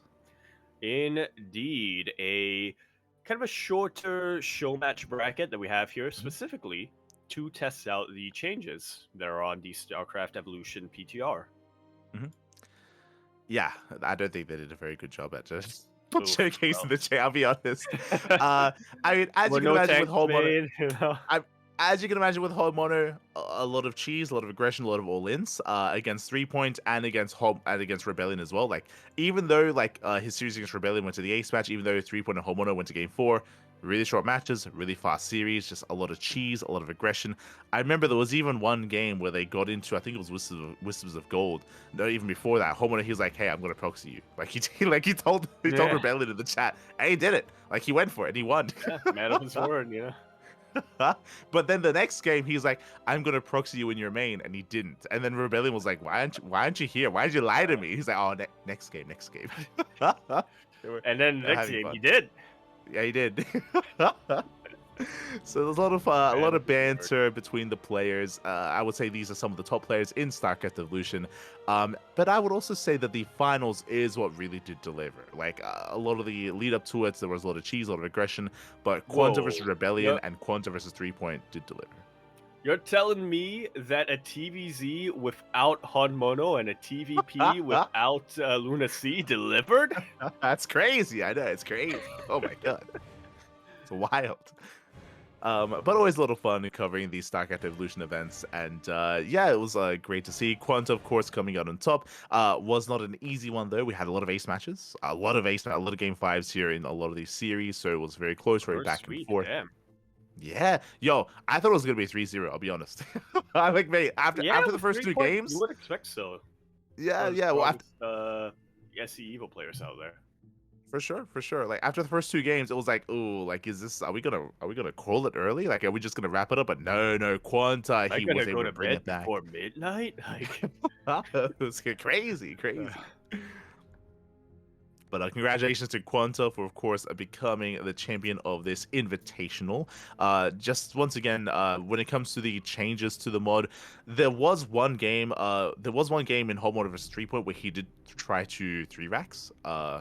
As in the 3-racks kind of like stim timing, and that which had been nerfed, and he did lose that game. So we got to see some of that come into play, but not too much of the other changes were implemented. The reasoning for this is because Quanta played a lot of mech, and it feels like a right? lot of changes, if you remember, were more bio focused. So because of that wasn't really applicable.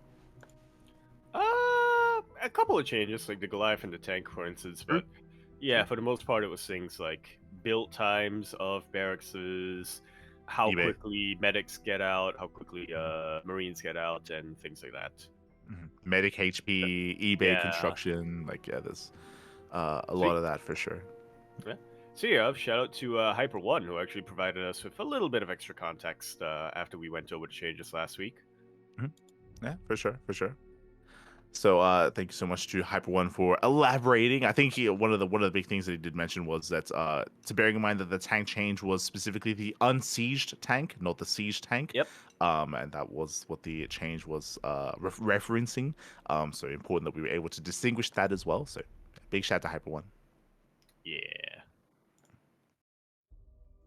As that leads us into our regional events here. That leads us into initially Figer Cup number 7. This is a monthly tournament for the CIS region, but this month there was a different group stage format and a different playoff format as well, different to what we're used to.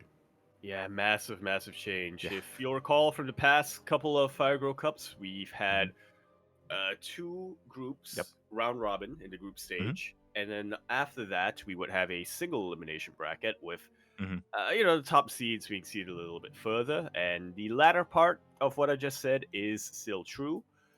We do have higher seeds being seeded further into the bracket compared to previously. But massive change is that it is no longer round robin.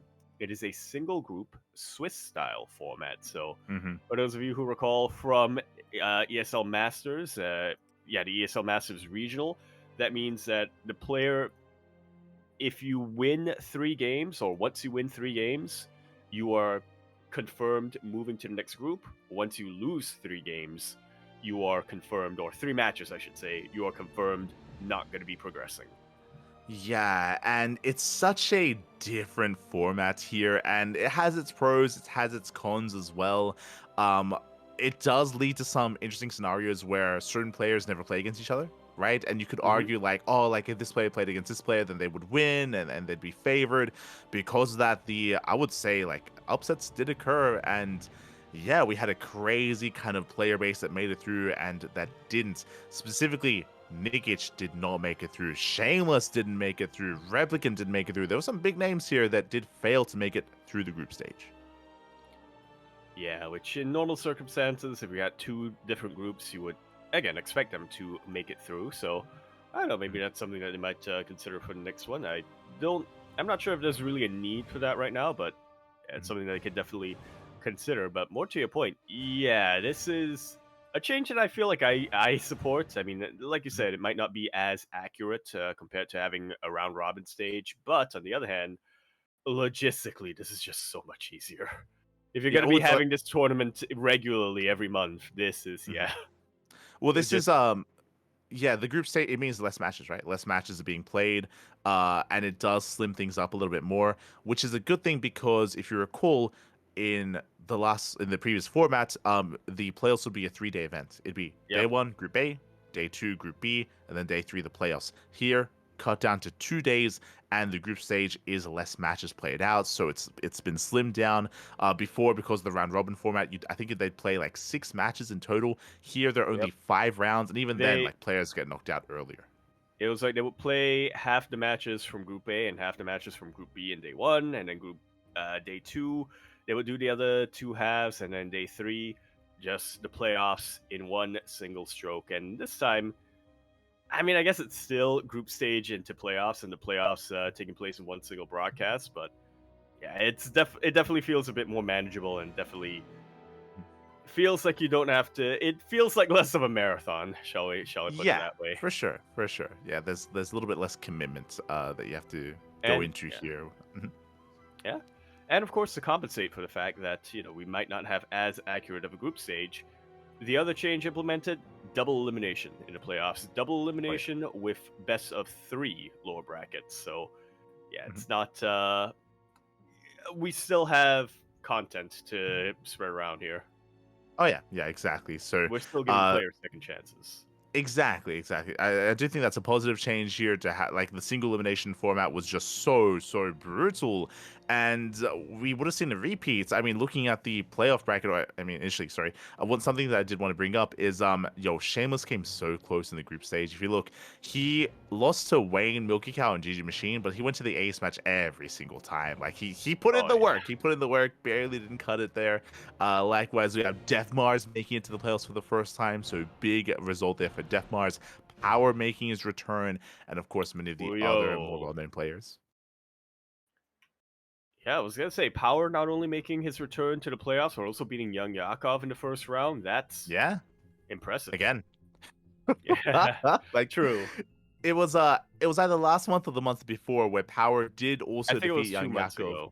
Yes. He did defeat him in the first round of the playoffs, and history did repeat itself. Power once again 2-0 Young Yakov, and that would have been it for Young Yakov, but because of the lower bracket, because of the new format, he fought his way back up. He clawed his way back up from the first round in the lower bracket all the way to the finals. Yeah, 2-1 against GG Machine, 2-1 against Art, 2-1 against Milky Cow, and then, as if he was saving his energy just for revenge, 3-0 against Power in the lower bracket finals. Yeah, he was mad. Exactly. He was angry. Exactly. He did what Solo wished he could do, but he's still in the villain arc where Young Yakov, he rocked up and he 3-0 Power, got the hell out of there. Like, mate, get out of the way. I'm done. Wait, so by that logic, does that mean that the redemption arc is beating Protoss? Oh yeah. In your villain arc, how do you redeem yourself? You beat Protoss.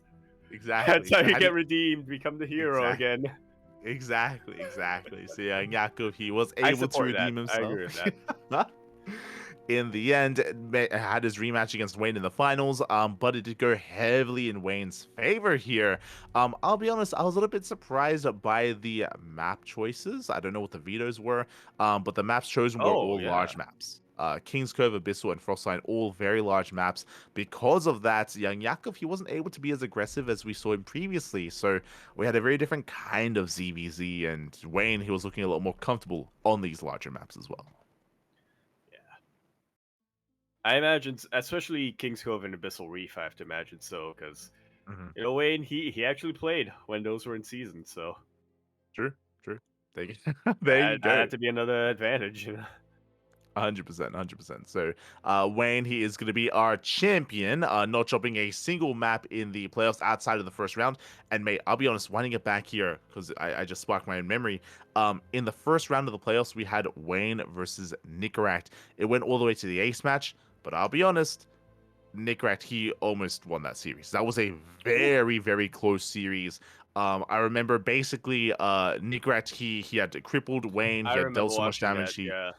Yeah, Yeah, he was committing across the he map, killed and like Wayne, 30 drones or something like that. yeah. It was crazy.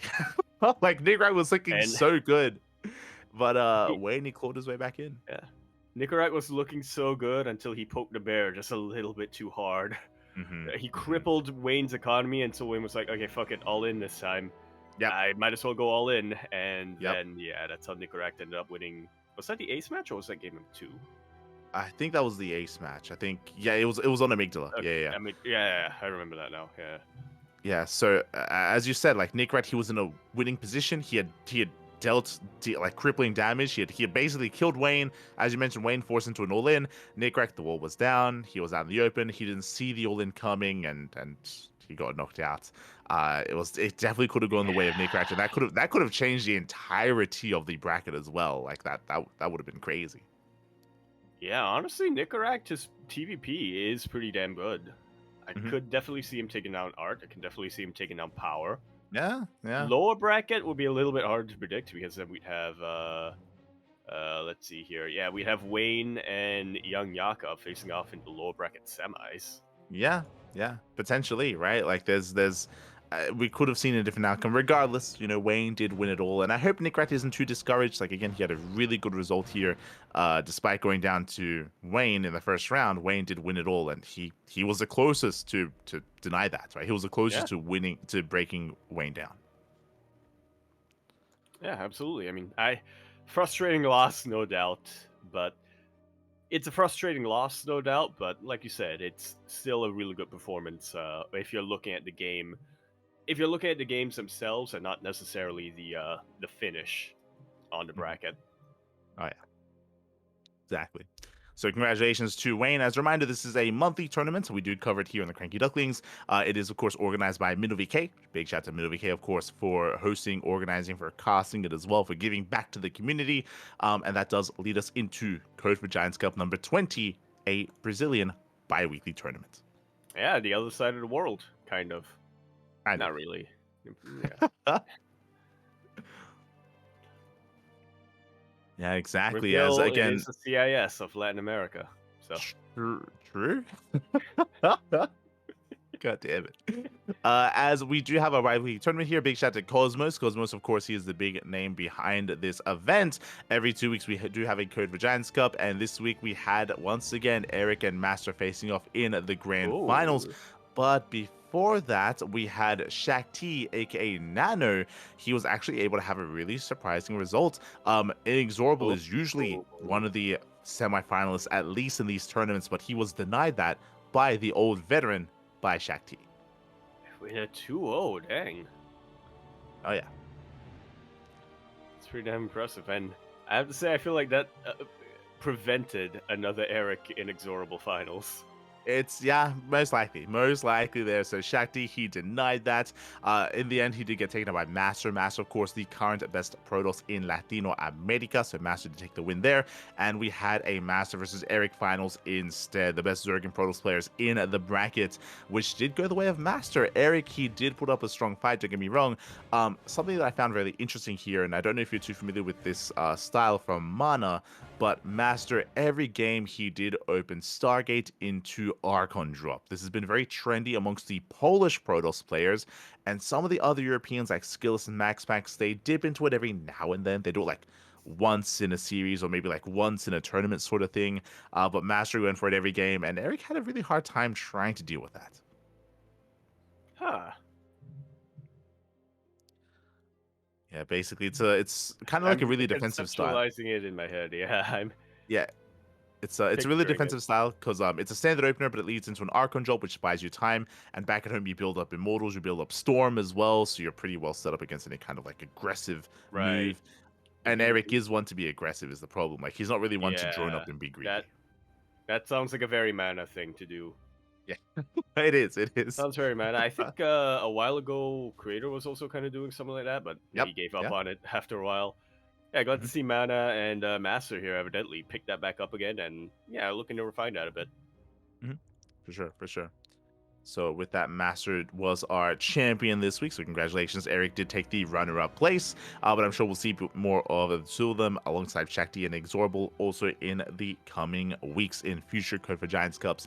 That leads us into Super 7 number 30. Indeed, it does. Yet another show match series that we have over here. Obviously organized by Soup. Mhm. This time a PVZ between Shin and Hero, which on paper, before Mhm. looking at the result, I would have thought, yeah, it's a little bit imbalanced, but not that much. I definitely think Shin can put up a pretty strong fight against Hero. You know, he be cooking. Shin, in his brain, he is cooking up Yeah. all sorts of different builds. Then I looked at a result, and I should not have been surprised, but I still am. Yeah. 4-0 on the side of Hero. I mean, I would say I'm surprised because like we've seen these two face off and they usually trade. Like they usually go back and forth. Like sure, Hero is usually favored, but Shin he is one to take maps to make Hero work for it. Not this time, not in this show match. As you pointed out, Hero did take the 4-0, a clean sweep in favor of Hero. Strong showing from our Korean Protoss. Is a strong showing, so congratulations to Hero. I agree. Congratulations. Yeah, congratulations to Hero for taking it in the end. My condolences to Shin. Hopefully this doesn't discourage him too much. And again, they're both good friends, and they both play each other very often, especially in online open cups. So I'm sure we'll be seeing more of these two facing off in the future. But yeah, big win for Hero. We need him to team up with Ryung in a 2v1 versus Hero, I think. We do. That's what we need from Shin. True. They can both make content out of it. Yeah. There you go. So that leads us into our next event, Super 731. Back to back here. We had a Korean face-off, but now we have our European face-off instead. Yeah, not the first time. Not the first time Soup has organized a show match outside of Korea, but definitely the first one in a long time. Oh yeah, usually we feature like the big Korean names, but here we got the big European names instead. We had a TVP between Clem and Showtime. Clem, of course, the reigning world champion, did come in as the favorite player, but once again, not as one-sided as the previous one, but still heavily in favor of Clem as he takes the 4-1. Yeah, it's not as one-sided because Showtime was able to take Neon Violet Square. I wonder how he took that map in a PPT. It's I hope he took it in a way that doesn't traumatize anyone. You're like, mate, did he proxy Void Ray? He must have. It's Neo Violet Square, 100%, mate. Oh my god, it's the only way to win on that map. It's the only way, mate. It's the only way. Yeah, I mean, Neo Violet Square is a very often vetoed map, so I'm excited to see how they played on that map. If you want to check out the VODs, check out the Supers channel. We should also mention, of course, that these matches are not played on Twitch. They're not played on YouTube. They're played on the Soup platform that is an equivalent to Twitch, but over on the Korean side of things. So yeah, do check out their VODs, as these are some high quality matches, high quality gameplay. Definitely worth checking out. Wait, if Soup is the Korean Twitch, what does that make? Is that like the Korean YouTube? They're trying to be, I think. Yeah, okay, that's apt. Maybe, I don't know. But yeah, regardless, Suzuki's under Naver, right? Chijik is yes on the neighbor. Okay, so it could Yes. be and Naver is like the Korean Facebook. It is like Twitter / Facebook. Yeah. Right. So, what's Meta own that has a oh right, Facebook itself has Facebook, yeah. has a streaming. yeah. True. Yeah, true. Okay, well, You should know it's pretty big in Southeast Asia. it Facebook is. streaming, I mean. It is. I always get surprised. So I always get surprised, especially when it's like the biggest streams on Facebook streaming on mobile games. Mm-hmm. And when I say that, I half mean it. I half mean that derogatorily, because I say that I'm surprised they're the biggest. They're like cracking thousands and thousands of live views. I'm like, oh yeah. I literally have never heard of this game in my life. What the hell? I'm missing out. It's probably a good thing. It's fine, yeah. It's fine. You don't need to get involved in Mobile Legends or a PUBG Bang, mobile and whatever stuff. they're called. PUBG Yeah. PUBG Mobile, that's huge, especially in Thailand. Yeah, for sure. But yeah, but regardless, congratulations to Clem for claiming the win here, and that leads us into our another invitational. But instead of a straight up best of 7, we have a smaller group. Instead, we have a bracket, the Super StarCraft Global number 13.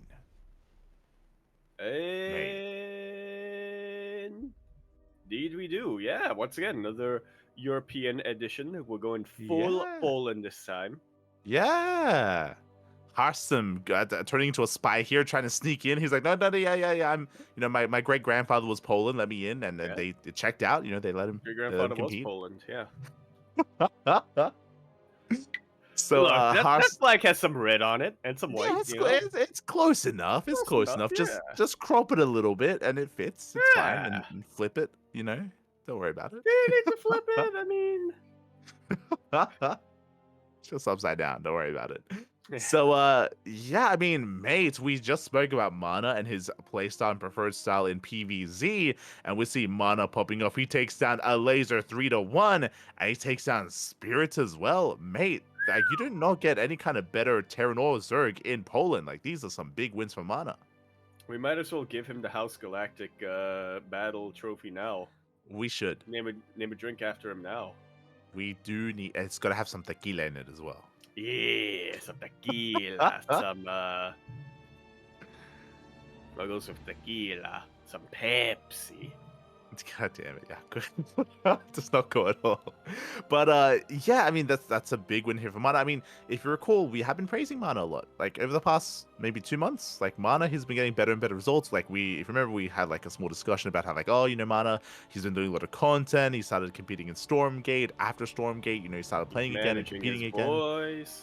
Yeah, and now he's whipping his boys, mate. Now, like, he made a laser. His salary got... his salary's in danger, mate. Oh, my God. Oh, no. Is he whipping his boys, or his boys whipping him into shape? I mean, it's I'm sure they both come into play at some point here, but...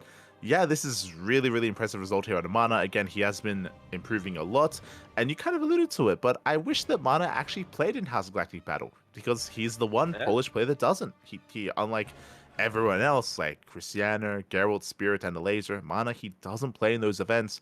Maybe he lives far away, maybe he can't travel, but I would love to see him in the next one. Where's House Battle? Warsaw? Yeah, Warsaw. But Poland is a big country. Like, Poland is pretty large. It's like 15 Singapores. Well, that's only if you're going like in one line. Pretty if sure you want it's to more fill, than that. if you want to fill, if you want to fill the square area, Uh-huh. if you want to fill the area, then How many it's like Singapores? 150 at least. There you go. But yeah, so regardless, If you just want to make one hand, line from east to west, then that's 15 maybe. There you go. So it takes that's how long it is from his house to the event. 15 Singapores. Okay. There you go. That's yeah. But regardless, I do hope to see more of Mana in the future when it comes to the more national Polish events, because clearly he can take it to the best players in Europe. Like Spirit, he's what, top 3, top 2 Terran in Europe. Laser, he's likewise top 4, top 3 Zerg player in Europe as well. Like these are some big names, these are some big wins. It's impressive. Yeah, I agree. I think. No, I was thinking Hero Marine. Never mind. I was gonna say I think initially the reason why Mana doesn't play in House Galactic Battle was because he said something along the lines of, "Oh, I'm already an established player. I want the local scene to grow." But I was thinking of Hero Marine and the German lands that he was talking about. Mm-hmm. Oh yeah, yeah, for sure, for sure. Regardless, GG will play it again. Mana coming out on top as a champion. And just to reiterate what we've been saying for the past couple of months, keep your eye on Mana, because I know that everyone's got their eyes on, your Hearthstones, your Showtimes, your Skilluses, your Geralt and Christianers. But Mana, he is like a sleeper agent. He is still crazy good right now. So keep an eye on him when it comes to even the Stars Agora qualifiers. True, true. I actually would be curious to see how he performs in those. Yeah, coming up soon. True. Because that leads us into our final show match here of the week. That leads us into the Basilisk Big Brain Bouts. Again, every single week we do feature a new set of players, a new set of lineups here. And this week, we had one of our own. We had, one of the Ducklings. Yeah, Eric coming in here competing against Rex. Did end up falling, but it was a very, very close series. Rex prevailing 3-2. Once again, Rex, every now and then he just comes back in and is like, I'm still good. Exactly. Rex, now the caster, but also still a very strong player as well. So congratulations to Rex. We had J Money versus Lewis. We had Mixer versus Psionic, and we had the main event of Spirit versus Skillus. Oof, did not go well for Nikita. I just scrolled down and looked at the result. I can already see Mana bringing out the whip right now, and he's he's like, "Mate, did you learn nothing from my series against Spirit and Soup? Like, what's going on, Nikita?" He's like, "I'm sorry." You think Colossus are gonna save you against Terran? How many times we gotta go over this? Oh no, Mana, leave him alone. So, I mean, a big win there for Spirit. 3-0 over Skillus. Very strong showing from our Polish Terran player. Again, showing, really this does emphasize just how impressive Mana's performance was previously. Or do you think Spirit was angry at Team Liquid after his loss against Mana? Maybe. Actually, now he took it out on his boy. Actually, what happened first? With this will bolster either narrative. What happened first? Okay, this was second. Same day? 14, so that was same day, both Valentine's Day. But I think Soup might have happened later. Yeah, I think so. Yeah, I think it happened later. Yeah. So this happened first. Mana was actually getting revenge for his boy. Yeah, there you go.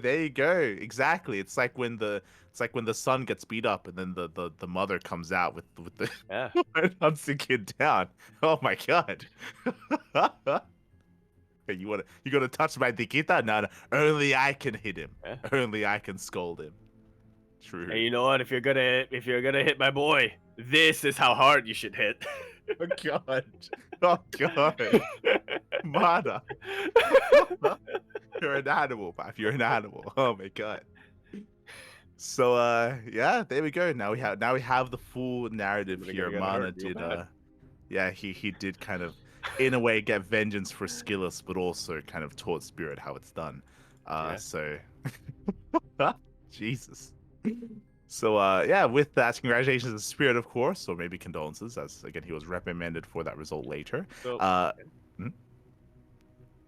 was gonna say, usually we try to figure out what the theme for the big brain bouts usually are, because they do usually have something in common, or there is usually one common denominator in these matches. I'm trying to find that, but also I realized this took place on Valentine's Day, so maybe that's a clue. Yeah, exactly. Like, are these, pairings that were brought together because of Valentine's Day, right? Did they look to spend the day together, or were these like maybe some pairings that Rotterdam wanted? Maybe this is like his his ideal. This is what his fan fiction. Did he? Rather than playing matchmaker. Exactly. That's what I Rather than playing Cupid here, it's possible. It's possible. Yeah. There you go. Yeah. I support the pairing of Eric and Rex. I feel like that would lead to a lot of very insane builds. 100%. I like it as well. I approve. I approve. Good choice, Rotterdam. Good choice. Yes. Ducklings approve. Beautiful. Otherwise, congratulations to Rex, Mixu, J Money as well for their wins over their respective opponents. Do check out the VODs over on Rotterdam's channel. Yeah. You can tell that's an older player. Because that's all caps. Yeah. Yeah. Money magic. Is that a reference to something? In my mind, J Money is like a rapper, right? Am I crazy? Is that the rapper? That's a rapper nickname, right? Yeah. Oh, apparently it is. I just looked it up. It's a rapper. There you go. That's him. Isn't Magic the name of another? No, I'm thinking of Logic. Never mind. The rapper named Logic out there. Sure, maybe. Logic. That's the Archon pairing of the two of them. Mm-hmm. There you go. There's the Orlando Magic. Regardless, congratulations. There is a rapper. Oh no, there was a rapper named Magic. Never mind. There you go. Regardless, congratulations to our winning players here. And again, check out the VODs over on Rotterdam's channel. That does lead us into our next event. That leads us into our OSC events here. And we have some updates for the OSC Elite Rising Star 13.5. Yeah, slowly making through the bracket. And actually have some updates this week as well. Yes. Basically, the round 16 was almost completed. Is working our way through it so far, and so far some big results coming in. We have Rebellion taking down EVA 3-1. Big win there for Rebellion. Shameless takes down Baby Marine. Jumi takes down Art. Young Yakov takes down Hydra. Mindle VK takes down Luna C, and Home Mono takes down Percival. And last but not least, Night Phoenix takes down Mixu. There we go. Man, Night Phoenix doing pretty well. I think that was probably the one that last week we were looking at, and we were thinking that's going to be the one that's hardest to call. Yeah, I think I actually favored Mixu slightly, but yeah, I'm not too surprised. Night Phoenix making it through from the ace match itself. Oh, yeah, that could have gone either way here, so congratulations to Night Phoenix. Coming into the rest of this event, I mean, do you have any major predictions? I think now would be a good time as we're getting into our top 8 here on who you favor coming into this. Like, there are a lot of these names that have been, a lot of these players have been doing really well as of late. A lot of them are getting really good results recently. Who's on your mind? I'll go into that, but I feel like the bigger prediction is by next week, will Demi and Nicoract have played? That's the bigger prediction to make. Will they have played by next week? No, sure, man. This bracket's gonna take over a month to complete, man. You know that. That's a trick question. That's true. Maybe it is too early to call a prediction. You're not wrong. Maybe it's gonna take a while for it to progress. But yeah, while we have you, and I'm sure we'll remember by next time. Who are your eyes on here for either to win the event or for the two finalists? For the two finalists. Well, I gotta say Jumi, right, as one of the finalists coming out from the lower half of the brackets. So Jumi's gonna be one. From the upper half of the bracket, there's a lot of players who I like and who I support in that upper half. I think especially Nicoract and Night Phoenix lately have been looking really good, but more than anything, I want to see Hanmono versus Jumi. So I'm going to go with Hanmono Jumi as either our finals or our third place match.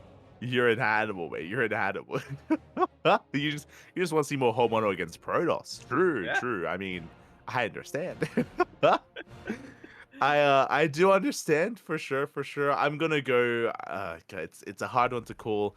I think I'm going to commit to I'm also on the Jumi hype train. Jumi's been looking really good as of late. I'm going to say Jumi versus Nicoract in the finals.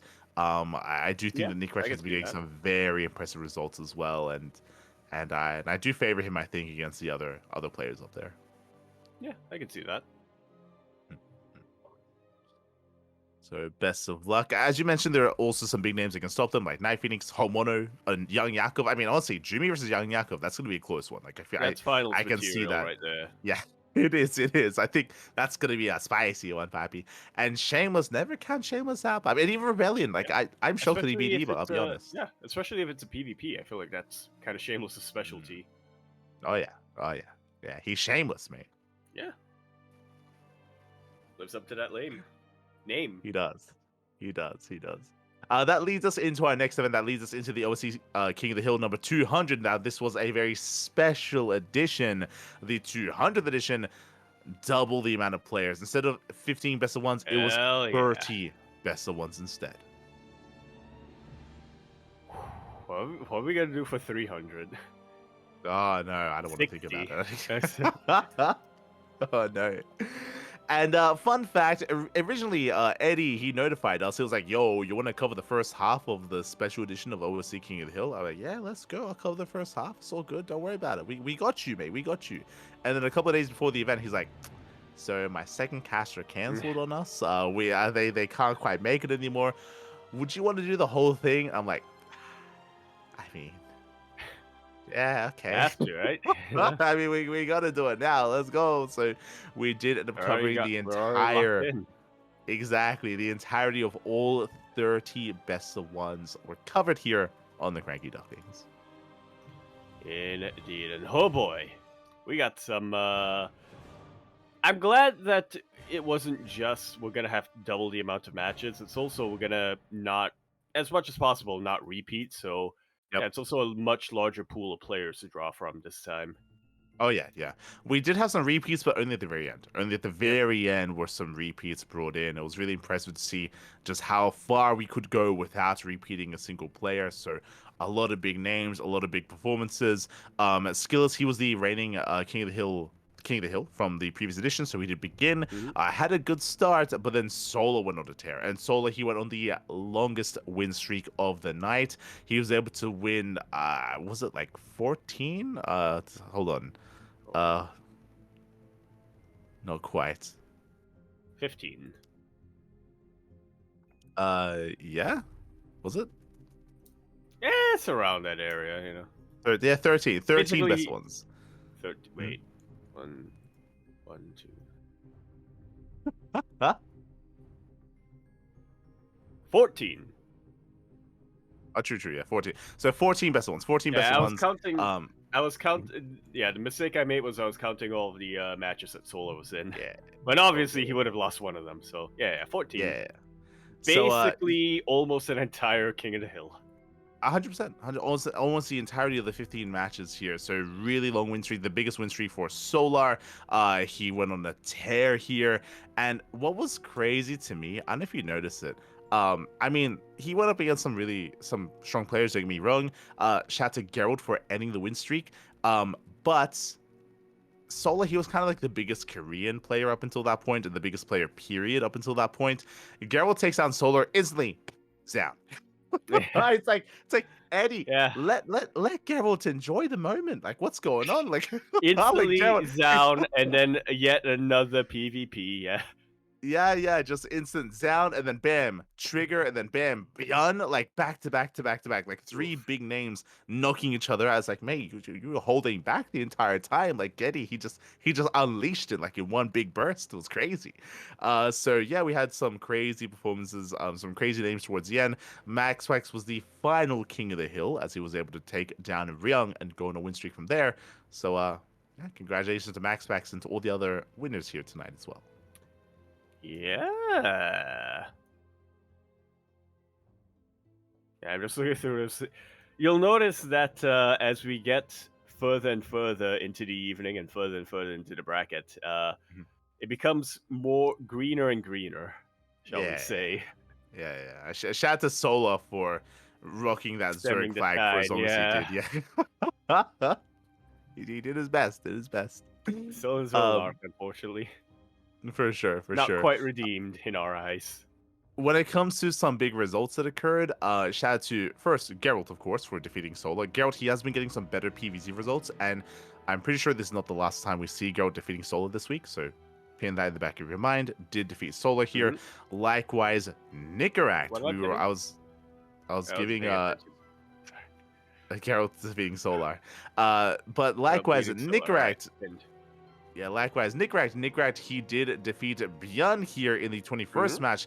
That was a big win for Nicaract. Again, Nicaract, I think at the time after he beat him, he was like, wait, I haven't even played for the past week. Like, I'm rusty right now. Like, I was not expecting anything. And for him to defeat Bjorn was crazy. It was a very, very intense game. Yeah, as I can imagine. Because again, Nicaract, doing pretty good lately. It's unfortunate how a lot of brackets pan out for him, but again, the actual games themselves, very, very close. Very, very high performance from Nicaract in those. 100%. 100%. So, well played there to, again, all the players, and shout out to all the upsets that did occur throughout the bracket. And again... I was going to say, following what you said about what happened to Geralt immediately after he beat Sol and the big names. Also, Ryung beats Nicaract 1-0 immediately, Max Fax. Yeah, It's practically nothing but Protoss from there on out. Exactly. Just Eddie he was not holding back. He was not holding back. So, again, congratulations to Max actually being the final champion. And again, all the VODs are available on our channel, so you can check them out there over on YouTube. Scrolling on over, that leads us into the OSC Season 12 Championship. We had the upper bracket round 3 alongside the lower bracket round 3 concluding here. Hero takes down Skilless 3-1. Max Pax takes down Cure. Geralt takes down Cristiano in a close best of 5. And Clem takes down Shin in the upper bracket. Yeah, there we go. Yeah, I guess it's about the results that we expected. We did mention that Geralt versus Christiana. That was the one that had the highest possibility of going either way. And yeah, 3-2. That's about what we would have expected in a match between two of them. Geralt ending up taking the win, and we'll be facing Clem in that next round. Hero will be facing Max Fax in the next round as well. Meanwhile, all the opponents, Skilless, Cure, Christiana, and Shin, going down to the lower bracket where they already have opponents waiting for them. Yes. As lower bracket round 3 concluded, we had Sola taking down Nicaract 3-1. We had Mana taking down Night Phoenix 3-0. We had Spirit taking down Creator, big win there for Spirit, and we had Nightmare taking down Arrow Fire as well. So the lower bracket round 3 did conclude, getting into the lower bracket round number 4, which are all mirror matchups. I now realize. Yes, they are all mirror matchups. So I mean, at least it confirms no mirror matchups in round 5. True. Yeah. Does confirm that at least. But to get to the good, we have to go through the bad in a sense. So, no.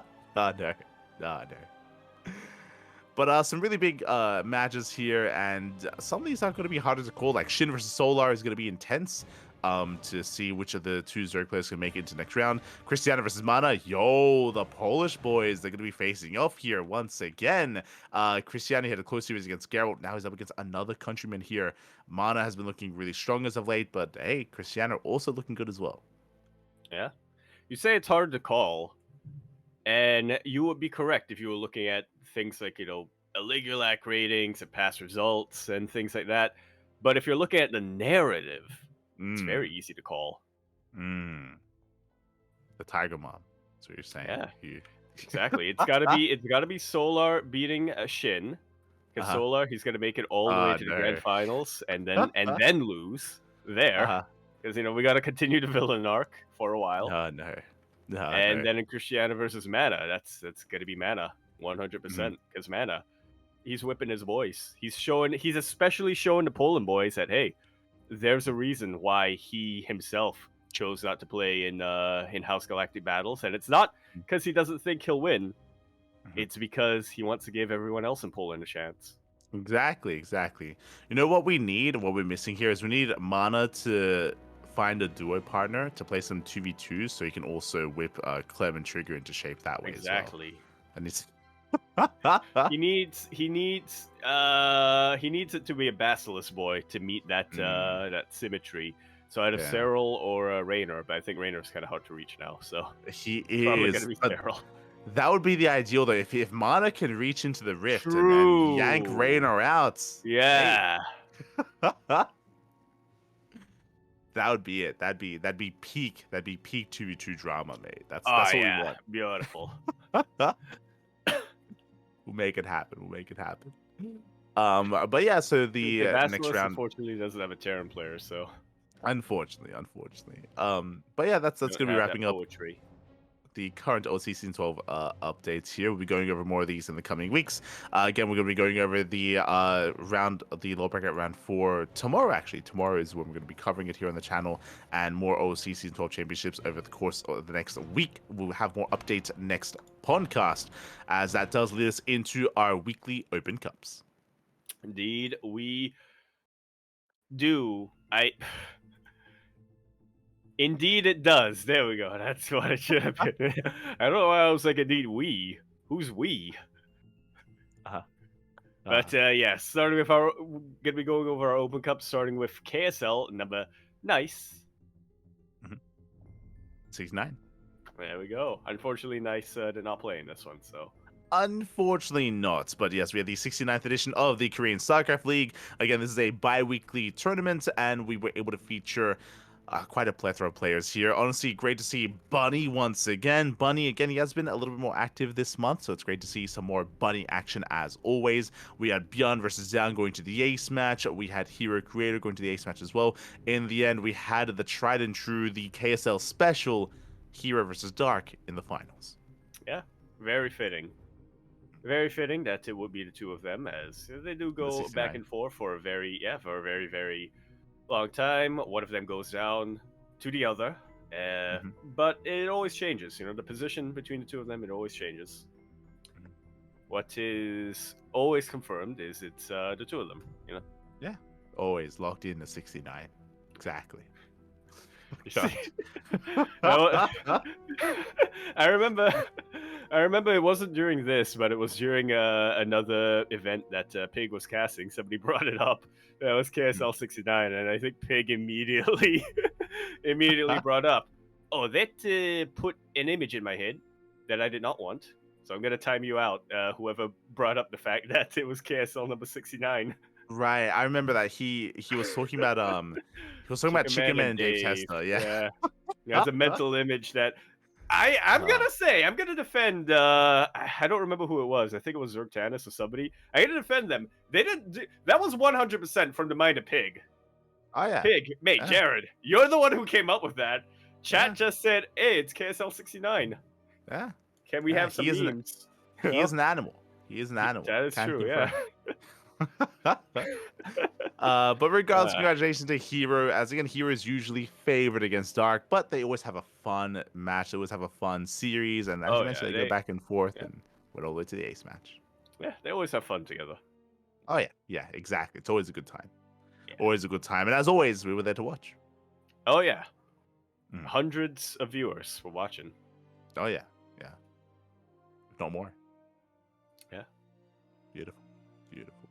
From that leads into Sparkling Tune Cup number 80. That is our weekly Open Cup here on the CranKy Ducklings. And once again, we had peak signups, mate. We had so many participants. I know what it is over the past couple of weeks. We've been getting a little more attention, so we do appreciate that. Definitely shout out to all the competitors that we did have here tonight. And we even had some players competing for the very first time. Yeah. The two finalists were Royal Raiders, or soon to be. That's true. I had to double check because I was like, I'm pretty sure Skills and Ryung played before, but Ryung at least I know played in the Tenacious Turtle Tussle. Yep. But has not played in Sparkling Tuna Cup. Skillis, as you can imagine, has not played in Tenacious Turtle Tussle, as it is an awful time for him over in the Netherlands. But yeah, both of our players here, both of our finalists, playing in Sparkling Tuna Cup for the very first time. I was all in on Ryung for this one. I was like, it's destiny. He is the tuna. He has to win. And yeah, unfortunately for him, Skillis did take it in the end, but it was a very, very close series that they had. Oh yeah. Very intense, very back and forth. I mean, Ryung, he had a really strong showing here, as you mentioned. Sparkling Tuna Cup is his namesake, by the way. It's he's the reason why we Yeah. have a tuna to begin with. So it was fitting to have Bjorn finally show up, finally compete in this tournament. We can now retire the event content and satisfied because we finally had the tuna taking part, and he had a really close series against I Cristiano. That's what I will say. Oh, go on. Is that true? I think it's when he wins is when we hang up the tournament. True. There you go. When That's what we need. it's when we evolve from the sparkling to just regular still water Mhm. or still juice. There you go. Hang So up on yeah, Tropicana, start taking our what's a juice brand? uh Capri Sun. Capri Sun. As Ryung had a really That's close series against Cristiano. Honestly, I'll be honest, Cristiano, he almost won 2-1. It was very close, especially on ley lines. But alas, Ryung did take it at the end. Ryung had a very dominant showing against Byun, to be expected. as you can imagine, TVT. yeah. Yeah, like this is like Ryung. Any kind of naysayers out there? No. Ryung, some of the best TVT in the world. So Ryung Yeah. did have a strong showing there. Likewise, Skillus, he I'm also had close matches in the lead up to the finals. I'm willing to call Ryung the best TBT in the world once again now. Go for him. For a while I was saying, Gumiho, he beat Maru and Ryung fell to Maru, so Gumiho, his Sure. TBT looking like it's the best in the world. But we haven't seen Ryung versus Gumiho yet. We have seen Ryung versus Byeon, and now we need Ryung versus we need the next show match. Whether it's Super 7 or whether it's Big Brain Bouts or whether it's us ourselves arranging it. We need Ryung versus Gumiho to settle once and for all who's the best TBT player. Best of 69. Let's go. Let's go. We do need that to happen. Alas, the finals was not a TVT, unfortunately, but it still was a banger nonetheless. Skillus versus Ryung, Nikita versus the Tuna. Skillus, he did end up walking that Royal Road. Regardless, it would have been a Royal Roader, as this is the first time both Ryung and Skillus have played in our tournament before. So congratulations to Skillus, and I hope that we see the two of them more often in our tournaments. Do you think the reason for Skills' victory here is because he was whipped by Mana? Yes, I wouldn't believe so. This was after. This was after his matches against Spirit, so. Exactly. So after what happened against Spirit, he had to redeem himself. He had to redeem himself, not even for himself, but in the eyes of Mana, really. If he wanted to stay on Team Liquid. In the eyes of Dad. Exactly. And Grandpa, I guess. Nazgul, he's still very much involved. Exactly. So, congratulations. Nazgul takes care of his boys, as C explained explained during a mukbang a while back. Yeah. So I'm not going to provide any context on that. Search out the clip yourself. To Skillus, as he does to claim the win, does take it here against Ryung. And with that leads us into our next series, into our next tournament, into the WardyTV Monday 23. Indeed, where, once again, it's a pretty familiar showing that we have. Or pretty familiar ending to our story, as we have. Yes, exactly. As we had a Clem going on a tear here, making his way through Trigger, Goblin, and Solar to make it to the finals. Trigger and Clem went to the ace match. We'll say that at least. So big shout to Trigger. I mean, he didn't just go to the ace match there. He took down Skills as well. So Trigger having some very strong performances. Likewise, Maxpax also made his way to the finals. Also did stumble on the way against Byeon and against Hero. But as you mentioned, Clem versus Maxpax is only you can only hold them back for so long as they face in the finals. Yeah. The narrative. The drama. Clem had to beat his partner, his 2v2 partner, in order to advance to face Maxpax. No. The betrayal. I mean, it had to go one way or the other. But you know what? In those final moments, Clem, he was like, you know what? I got you. I'm going to bring you down here, but I'm a winner for the both of us. In those final moments, Trigger, he knew he was beat, but he was smiling. Yeah, exactly. Beautiful. He wouldn't, if he had to lose to anyone, he was glad he lost to Clem. GG, well played. Clem, he does win it all in the end. Congratulations. Big win there for Clem. Shout out to MaxPax, of course, for making it to the second round, for making it here to the grand finals. And that leads us into the Monday Night Weekly number 5, where we would have assumed it would have been a repeat. Typically, we see Clem and MaxPax in the finals here more often, as this is the European Weekly. But remember, here he has been Oh. on that DGen arc. For the past 2 Yeah. weeks, Hero has been playing in every single weekly. He's been pulling all-nighters specifically to play in every single weekly tournament. Did the same this week as well. And I think last week he hasn't quite acclimated himself to the DGen lifestyle or to the DGen sleep schedule. Because if you recall, last week was the one where Hero came in second place in literally every Open Cup. Yep. This time, more than redeemed himself, I think. Beat MaxPax in the upper bracket semis, then beat Clem in the upper bracket finals, which of course forced Clem versus MaxPax in the lower bracket finals. In the end, Clem prevailed, but after that, in the epilogue, Hero ended up beating Clem 2-1, and of course, because of the format, there is no repeat or there is no second match if the winner from the upper bracket wins the first series. So, very impressive showing, I would say, from Hero. 100%. GG will play it here. As you said, there's like a learning curve, right? You have to acclimate. You have to acclimate to being a Degen. You can't just state you're a Degen and stay up. No. It's a lifestyle. Okay, it's a state of being. Is being a Degen, and here it took some time to get there. Exactly. You'll have people claiming, "Oh, I'm a Degen. I just stayed up a little bit. I stayed up a little bit to do work or something." No. It's every day you stay up. You don't even want to stay up. There's not even a reason for you to stay up. But you're just awake. That's true Degen. Exactly. And here he has embraced that. He's been working on it. Has been working on that kind of lifestyle, and has now gotten there as well. And with that, GG will play it. It pays off. Big win for Hero, taking down both MaxPax and Clem, the best Protoss and the best Terran players in all of Europa. Big win. And yeah, he also denies. I was gonna say he denies the Clem versus MaxPax rematch. I guess they kind of had one in the lower bracket, kind of. But it was the best one. So yeah. With that, GG will play it. Meanwhile, shout out to Nikic, by the way, as Nikic, he was the highest placing Zerg player, did win that bonus as a result. Did he win 2 weeks in a? No, sorry, I was gonna say did he win 2 weeks in a row? Last week was Fiant. So last week Fiant did win it. This time Nikic. Fajant almost won it this week, but alas, 'twas not to be. Nikic ended up taking the bounty, ended up taking those $25 for the first time. Congratulations to Nikic. Do you think that's why you got picked up by Alien Esports? Yes, I do. They're like, mate, best Zerg player in Europe. Let's go. Ironically, at least for this week, Yeah, it's confirmed. Exactly. Best Zerg player in Europe. Confirmed, mate. Confirmed. It's like they had a choice between him and Fajant or Fiant, and they were like, okay, this week, this Monday Night Weekly, this will be the determinant. Exactly. This will be the decider Am here. I using that word Who gets correctly? Determinant? We get what you're saying. It's fine. We understand. Okay, all right. Yeah.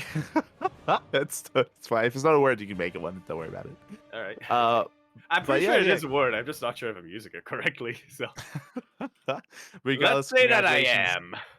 Yeah, congratulations to Hero, to Clem for getting top 2, for Nikic for claiming that highest placing Zerg award as well. So best of luck moving forward into future Monday Night Weeklies. That leads us into the Pigstar Monday, aka the Pigsty Festival qualifier number 1. True, and once again, Hero comes in.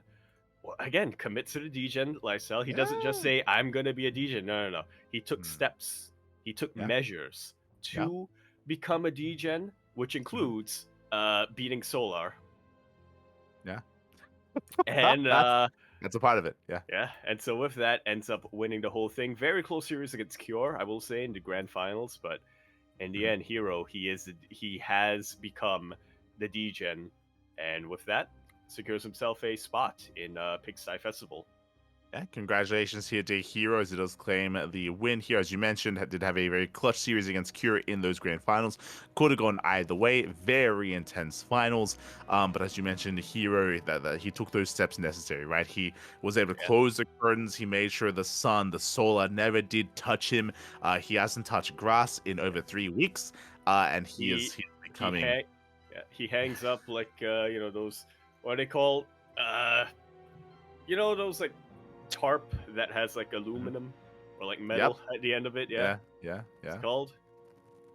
I know what it, but I It's get the you. thing that you put. It's a thing that you put on your car, so that your seats aren't. Yeah. So that when you go to sit down, your Yep. butt doesn't burn on the seat. Yeah.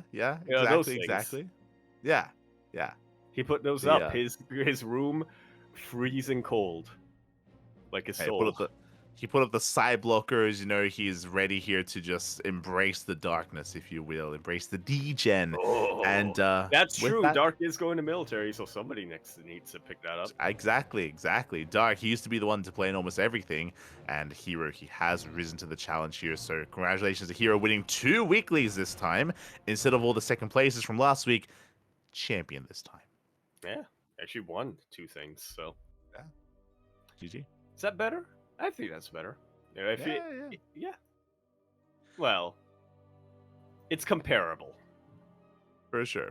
So GG, well played. We'll be getting into the Pigsty Festival second qualifier later on. We will get there, don't you worry, as other Open Cups did take place. But again, this event did did serve as an Open Cup alongside a qualifier as well. That's why you did mention that he does make it to the Pigsty Festival. We'll be going through that shortly, as that leads us into the Water TV February 2025. Indeed, we are, and I have to tell you, like, I vaguely remember last week there were a couple of to be determined players who we just assumed were gonna make it in. I don't remember who they were that we said. I do. think Skillis was one of them. So coming into Group C, there was a missing player. We Yep. assumed we Group were C hoping and it was Group going to D. be. Yeah, we assumed we were hoping it was going to be Trigger or Estrella. It was Jumi. Jumi stepped in Okay, instead. I'll take that. Yeah, I'll take that. Yeah. So And the other definitely. one, I think, and the other one, I think we did predict correctly. Classic for Group D. Yes, we were. I'm pretty sure we were predicting Classic for that Group D. So yeah, Well, we did have predictions for all the groups, and 2 groups have played out. I think I actually predicted Classic for Group C, just for that alliteration. But yeah, Classic, made it through it anyway. Well, he hasn't played the. Well, it got invited into the tournament. Yeah. That's what I meant. Yeah. All good. But as we now go over Group B and Group C, again, Group D is being played out as we speak, and Group A is going to be determined. I think they maybe. Oh, actually, no, my apologies. Has yet to complete either. Actually, yeah. Yeah, they played out a couple of matches, but I guess Shin is just busy. Oh. It was just busy last week, so. Yes, and hopefully they're able to play out those final matches. Fingers crossed. Regardless, we're going to be getting into Group B. Group B, we have our results coming in. Now, if you recall our predictions, Yaku, I did go for Cure Hero Showtime. I remember actually, I think you said the same thing, but then you wanted to change it to Hearthstone to have something different instead of Showtime. Yeah, that tracks. And that tracks. Yeah. Cure. But originally we both Showtime had the same. Hearthstone, I had a Showtime of Hearthstone. That's definitely tracks. But what I'm happy about, well, I don't know how happy I am about this, but I think I also predicted Solar just barely not making it through because of head-to-head. Yeah. Well, yeah, in a way it's head-to-head, but it's also because of series score. Same map score with Showtime, barely doesn't make it through. The villain arc continues. Solar, It does. the Smosh, it's creeping deeper, and at the end of it, he will be transformed into something that I think this world is not ready for. I think the Solar is gonna get eclipsed by the Smosh, and when that happens, everybody better get ready, because oh man, it's gonna be intense.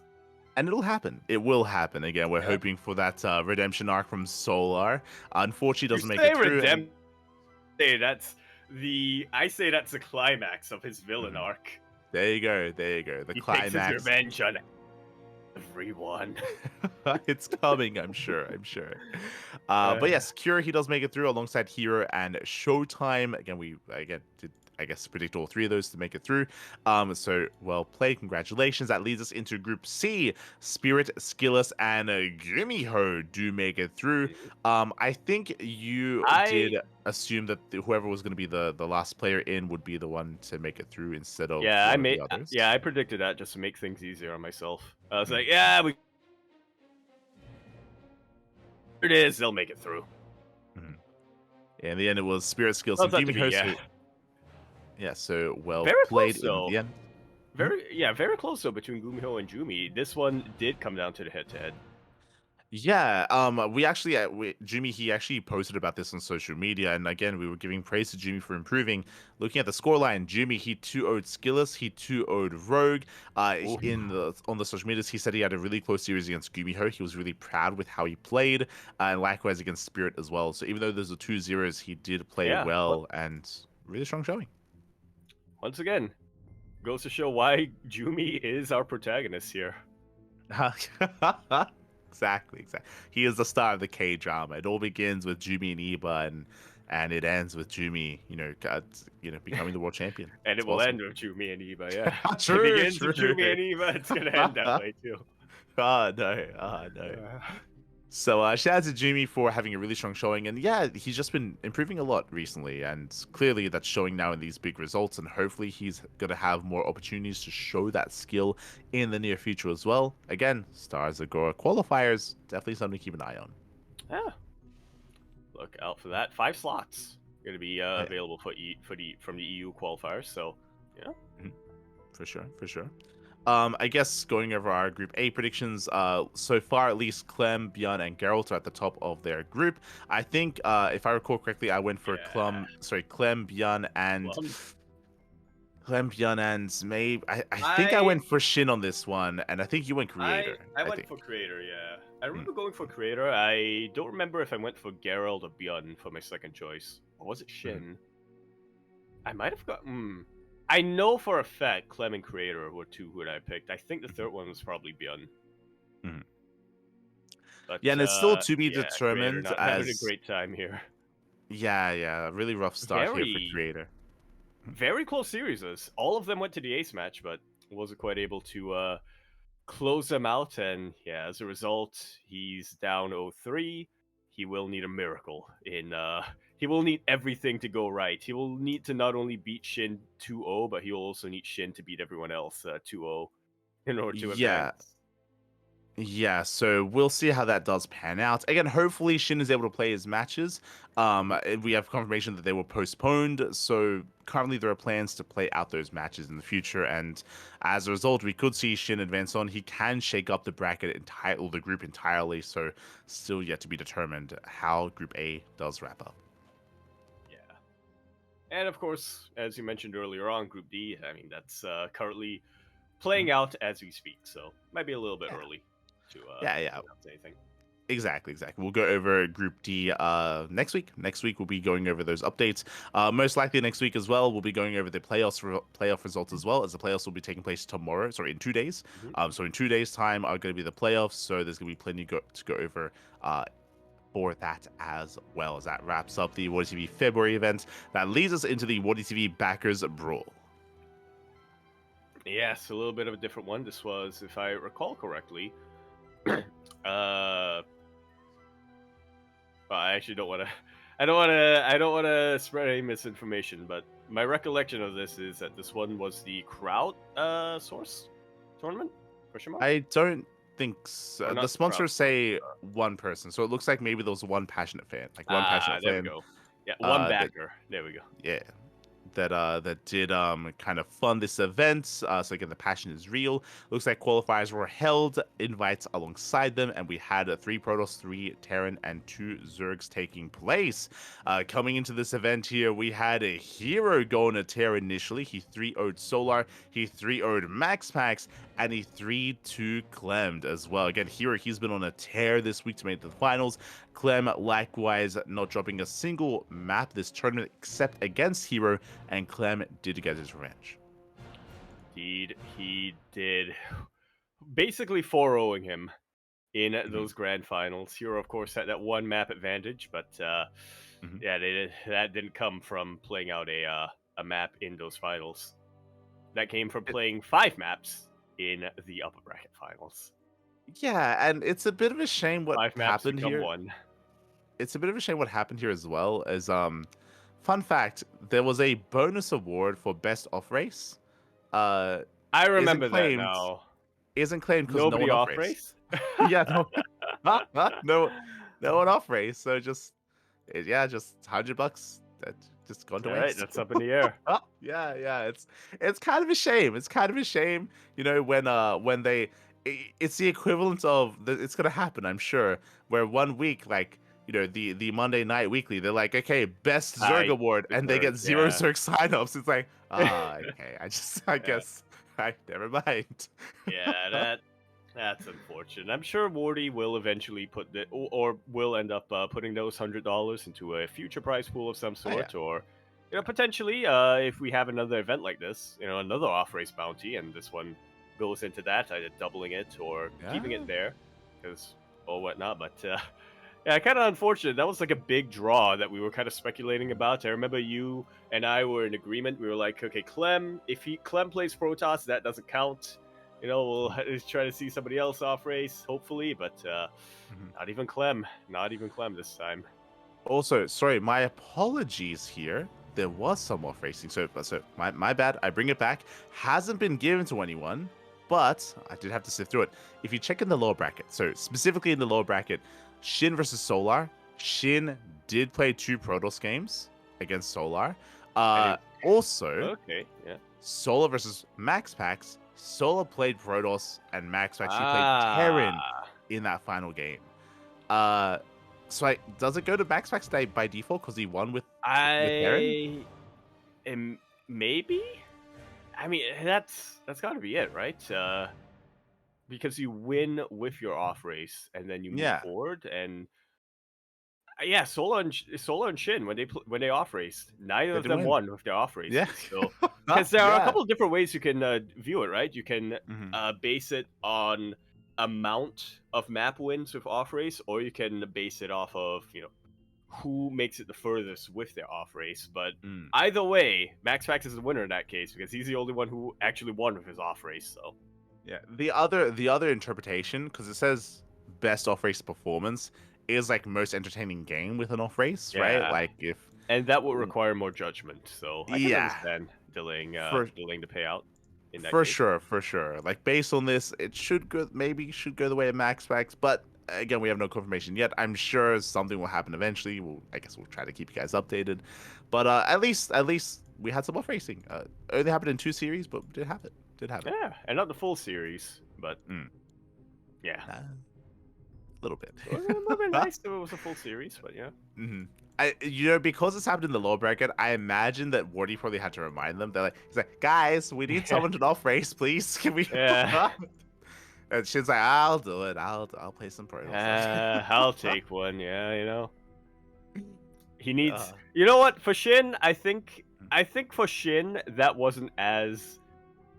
It was easier to convince Shin because that way he could at the very least get the consolation of the fact that he was able to traumatize Solar a little bit. There you go. Even though he lost. Exactly. I forgot to bring this up, but this off racing reminded me. In the Pink Storm Monday this week, we glossed over it because I forgot to mention it. But Solar did play Protoss against Hero. He did play PvP in the semis for one game. That also happened. So there's been a little bit of off racing happening, a little bit. But that does lead us into the Pigsty Festival number 5. Now, first things first, before we get into the full list of invited players, we did mention how we had the first qualifier, which was the biggest on Monday, but we also had the second qualifier as well. Yes, this ended up once again being won by Hero. So he gets that $200 first place finish in the qualifying prize, but as he had already qualified, that spot ended up going to his opponent in the grand finals in Kyo. Yes, that was in the first qualifier. In the second qualifier, we also did cover it, so big shout out to Pig for allowing us to cast it as well. We had two players making it through. Looking at the bracket here, we had a lot of Protoss. Fun fact, Ooh. after we finished casting the Pigastore Monday, we raided sort of, and we kind of peer pressured him into signing up, as sort of Hell he yeah. was one of two Zerg players in the bracket. So thankfully, we had a little bit of Zerg representation, sort of, and Hatsu, I believe, were the two Zerg Yeah. players in the We entire probably had bracket. some, So yeah. yeah, so we had some representation. Yeah, nice to see coming in here. In the end, was our players who ended up qualifying as the second qualifier gives 2 slots as opposed to just 1 from the first Mhm. qualifier. I mean, it makes sense, right? Qualifier number 1, 1 slot. Qualifier number 2, 2 slots. Yes, exactly. So in Fun the end, fact. Okay. no, no, I was going to say, in the end, those slots were claimed by Trigger, who beat Geralt 3-1, and by Mhm. Skillus, who beat Bappy, not Bappy the Ah. player, but Bappy his liquid dad, Mana 2-1. Big win. GG, well played. So coming into this, a couple of big things to go over. First things first, Geralt, he popped off. If you look at the bracket, he 2-0'd Yeah. the show. He 2-1 Showtime. He 2-0'd Hearthstone, the captain himself as well. So man, he took down some pretty big European Protoss players here to make it the qualified match. He had a really good showing. He did fall short at the end to Trigger, but you know, I hope that Geralt can hold his head high. He played very, very well here to make it into those qualifiers or into the qualifying match, especially considering he had a really long, like 30-minute late game against Showtime as well. Like Geralt, he really went the distance. Like he performed well. And you'd expect that to be Showtime's specialty too. So. Yeah. Yeah, big win. For sure. 100%. In the end, Trigger did claim it. Scrolling down, we had Skillus. He 2-0s Ryung. So we have a Tuna Cup rematch there between Skillus and Ryung. He does take him down. Mana took down Spirit again, by the way. Mana once again knocking down his countryman in Piotr. Yeah. Once again, showing him how things are done. Mhm. Why he is the Poland. Yeah. He is Big the show. Galactic House. There you go. He is.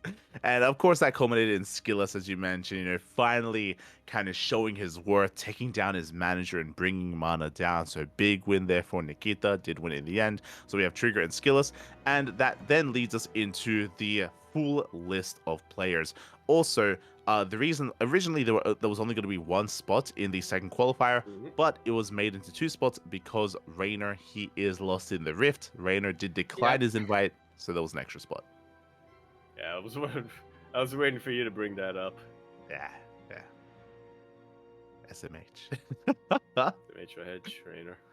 Yeah, so unfortunately no Raynor, but now we have a full list of players here. We have 6 Protosses in Classic, Hero, Max Pack, Zaun, Skillus, and Trigger. We have 5 Terrans in Bunny, Bjorn, Clem, Mara, and Cure. We have 5 Zergs in Dark, Rogue, Serral, Shin, and Solar.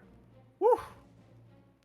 Looking pretty stacked. Groups are still being determined. They're still getting seeded, but man, that's a lineup that I think we've been starving for quite a while to see something of that caliber. Yeah, basically all the big names are here. All the big names have either been invited or have been qualified in. We're not really missing anyone, I would say. I guess, like, again, we're missing Raynor, I guess, but you know, he's I mean, yeah, he's he's the one who declined, so exactly. You know, he's off in the rift, mate. Aye. You could argue maybe like a Gumiho, or like a Ryung sort of thing, but you know, Ryung, he tried his hand at the qualifiers, did not make it through the qualifiers.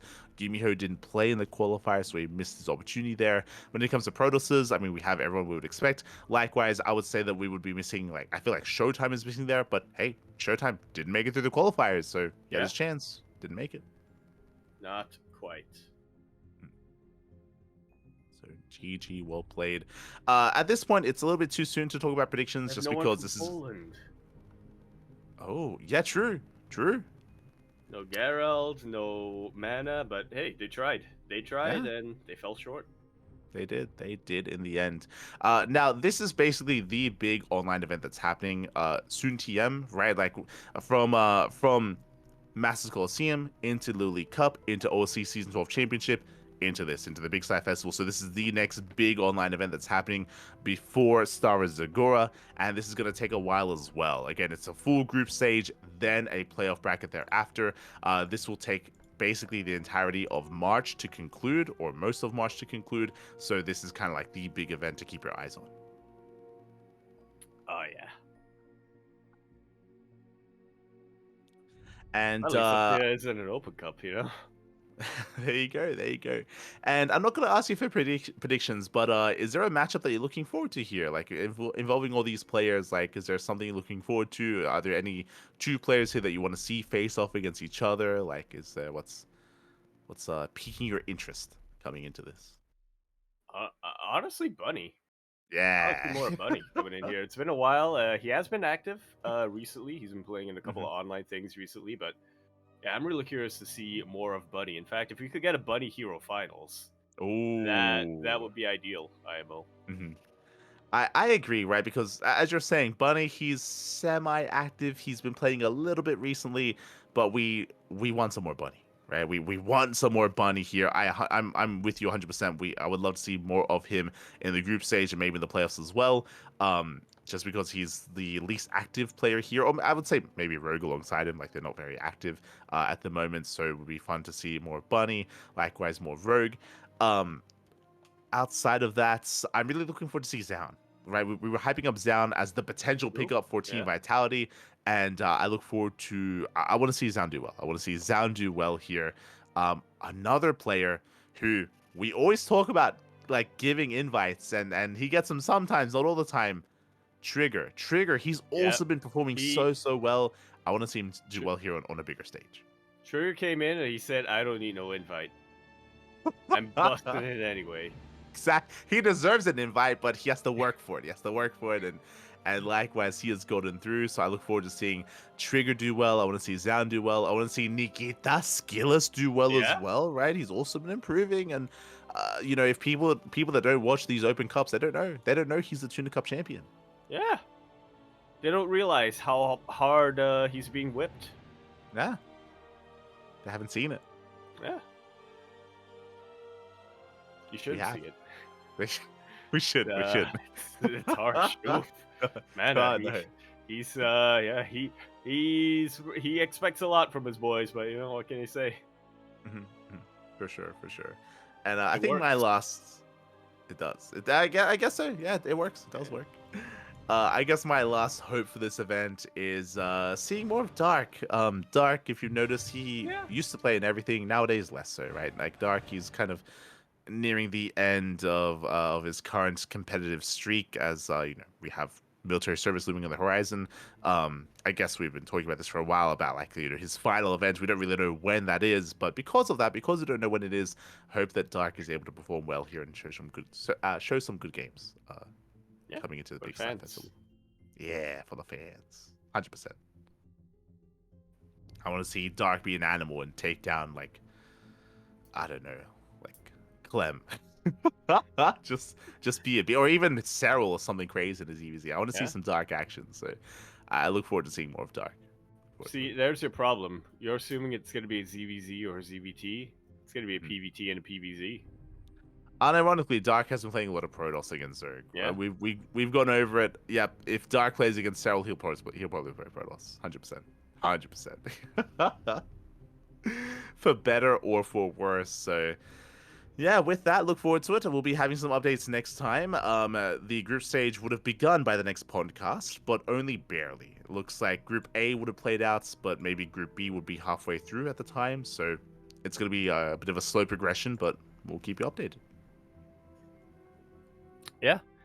It's going to be a slow progression, but once the Pigsty Festival begins, it's going to be picking up. It's going to be picking up pretty quick, I imagine. 100%. That leads us into the sign-up list. If you want to tune in if you want to take part in some of these open cups that we have been mentioning, then check out the sign-up list, as there are plenty of events there. We have Epic LAN Epic LAN's today. Oh my god. Yeah. Hey, we were talking about big offline tournaments. Epic Land Yeah. for a while. It seemed like Just it was going to be the first real big one. just to be clear, it doesn't start today. The sign-ups end today. There you go. So sign-ups they Same end thing. today for Epic Land, so do look forward to that. We have SD over the Yeah, it starts weekend. We have tomorrow. STC. We have the What TV Mondays. We have Passioncraft Emerging Stars. Plenty of events to sign up and to take part in if you wish. So do check out the sign-up list. We have a command in the chat for the sign-up list as well. Likewise, if you want to help support the CranKy Ducklings, if you want to help support us here and the tournaments that we run, the tournaments that we host, check out our Patreon. Yeah, we're getting close. We're actually really, really close to our third stretch goal. It's something like 20, a little over 20 USD.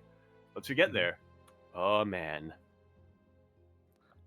Exactly. And then we can boost the prize pool, and then we can yeah, pay out top four. Currently, the current stretch goal is to pay out top four players in STC. Currently, it's only top two.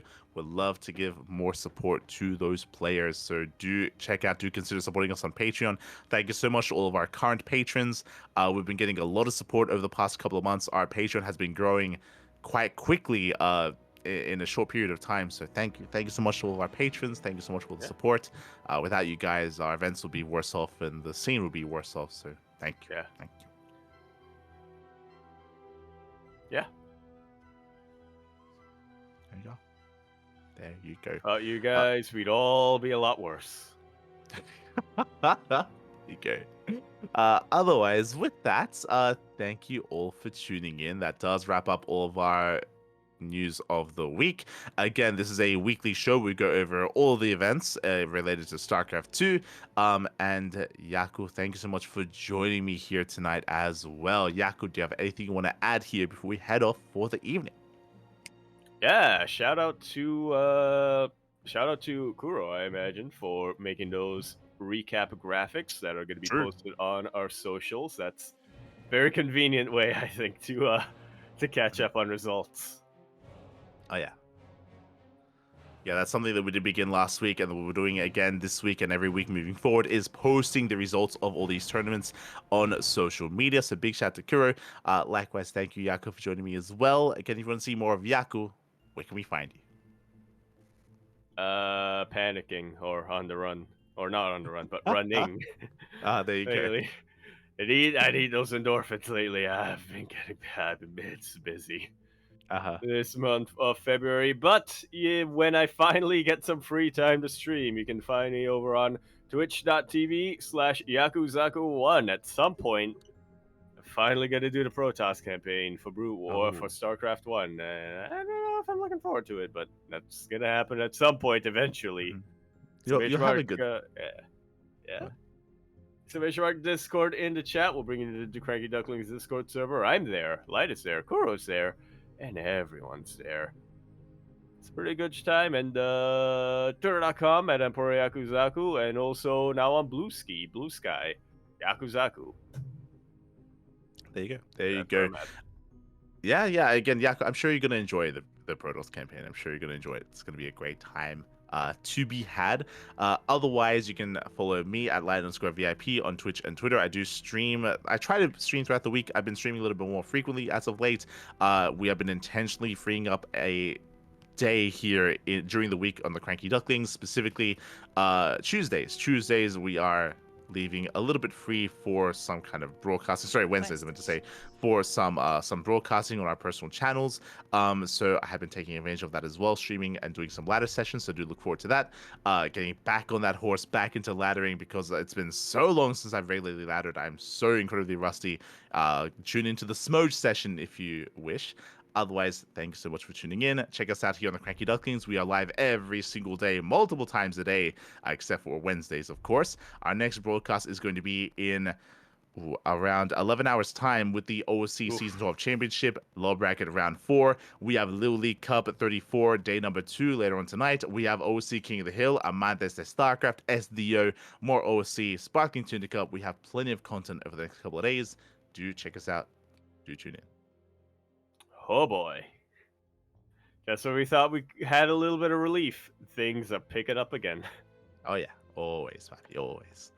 So you can follow us on the social medias, exclamation mark socials in the chat. You can follow us on Twitter, Facebook, Instagram, YouTube, and Discord. As a reminder, check out our YouTube channel for all the VODs. Because of recent Twitch changes, we will soon be hosting only VODs on other platforms, whether it's Facebook, whether it's YouTube, whether it's just other platforms in general, no longer on Twitch. So bear that in mind. Check out the VODs when you can, where you can. Otherwise, we will see you guys next time for some more casting, some more StarCraft, or for the next PondCast. Yeah. We'll see you then. Ciao. Bella.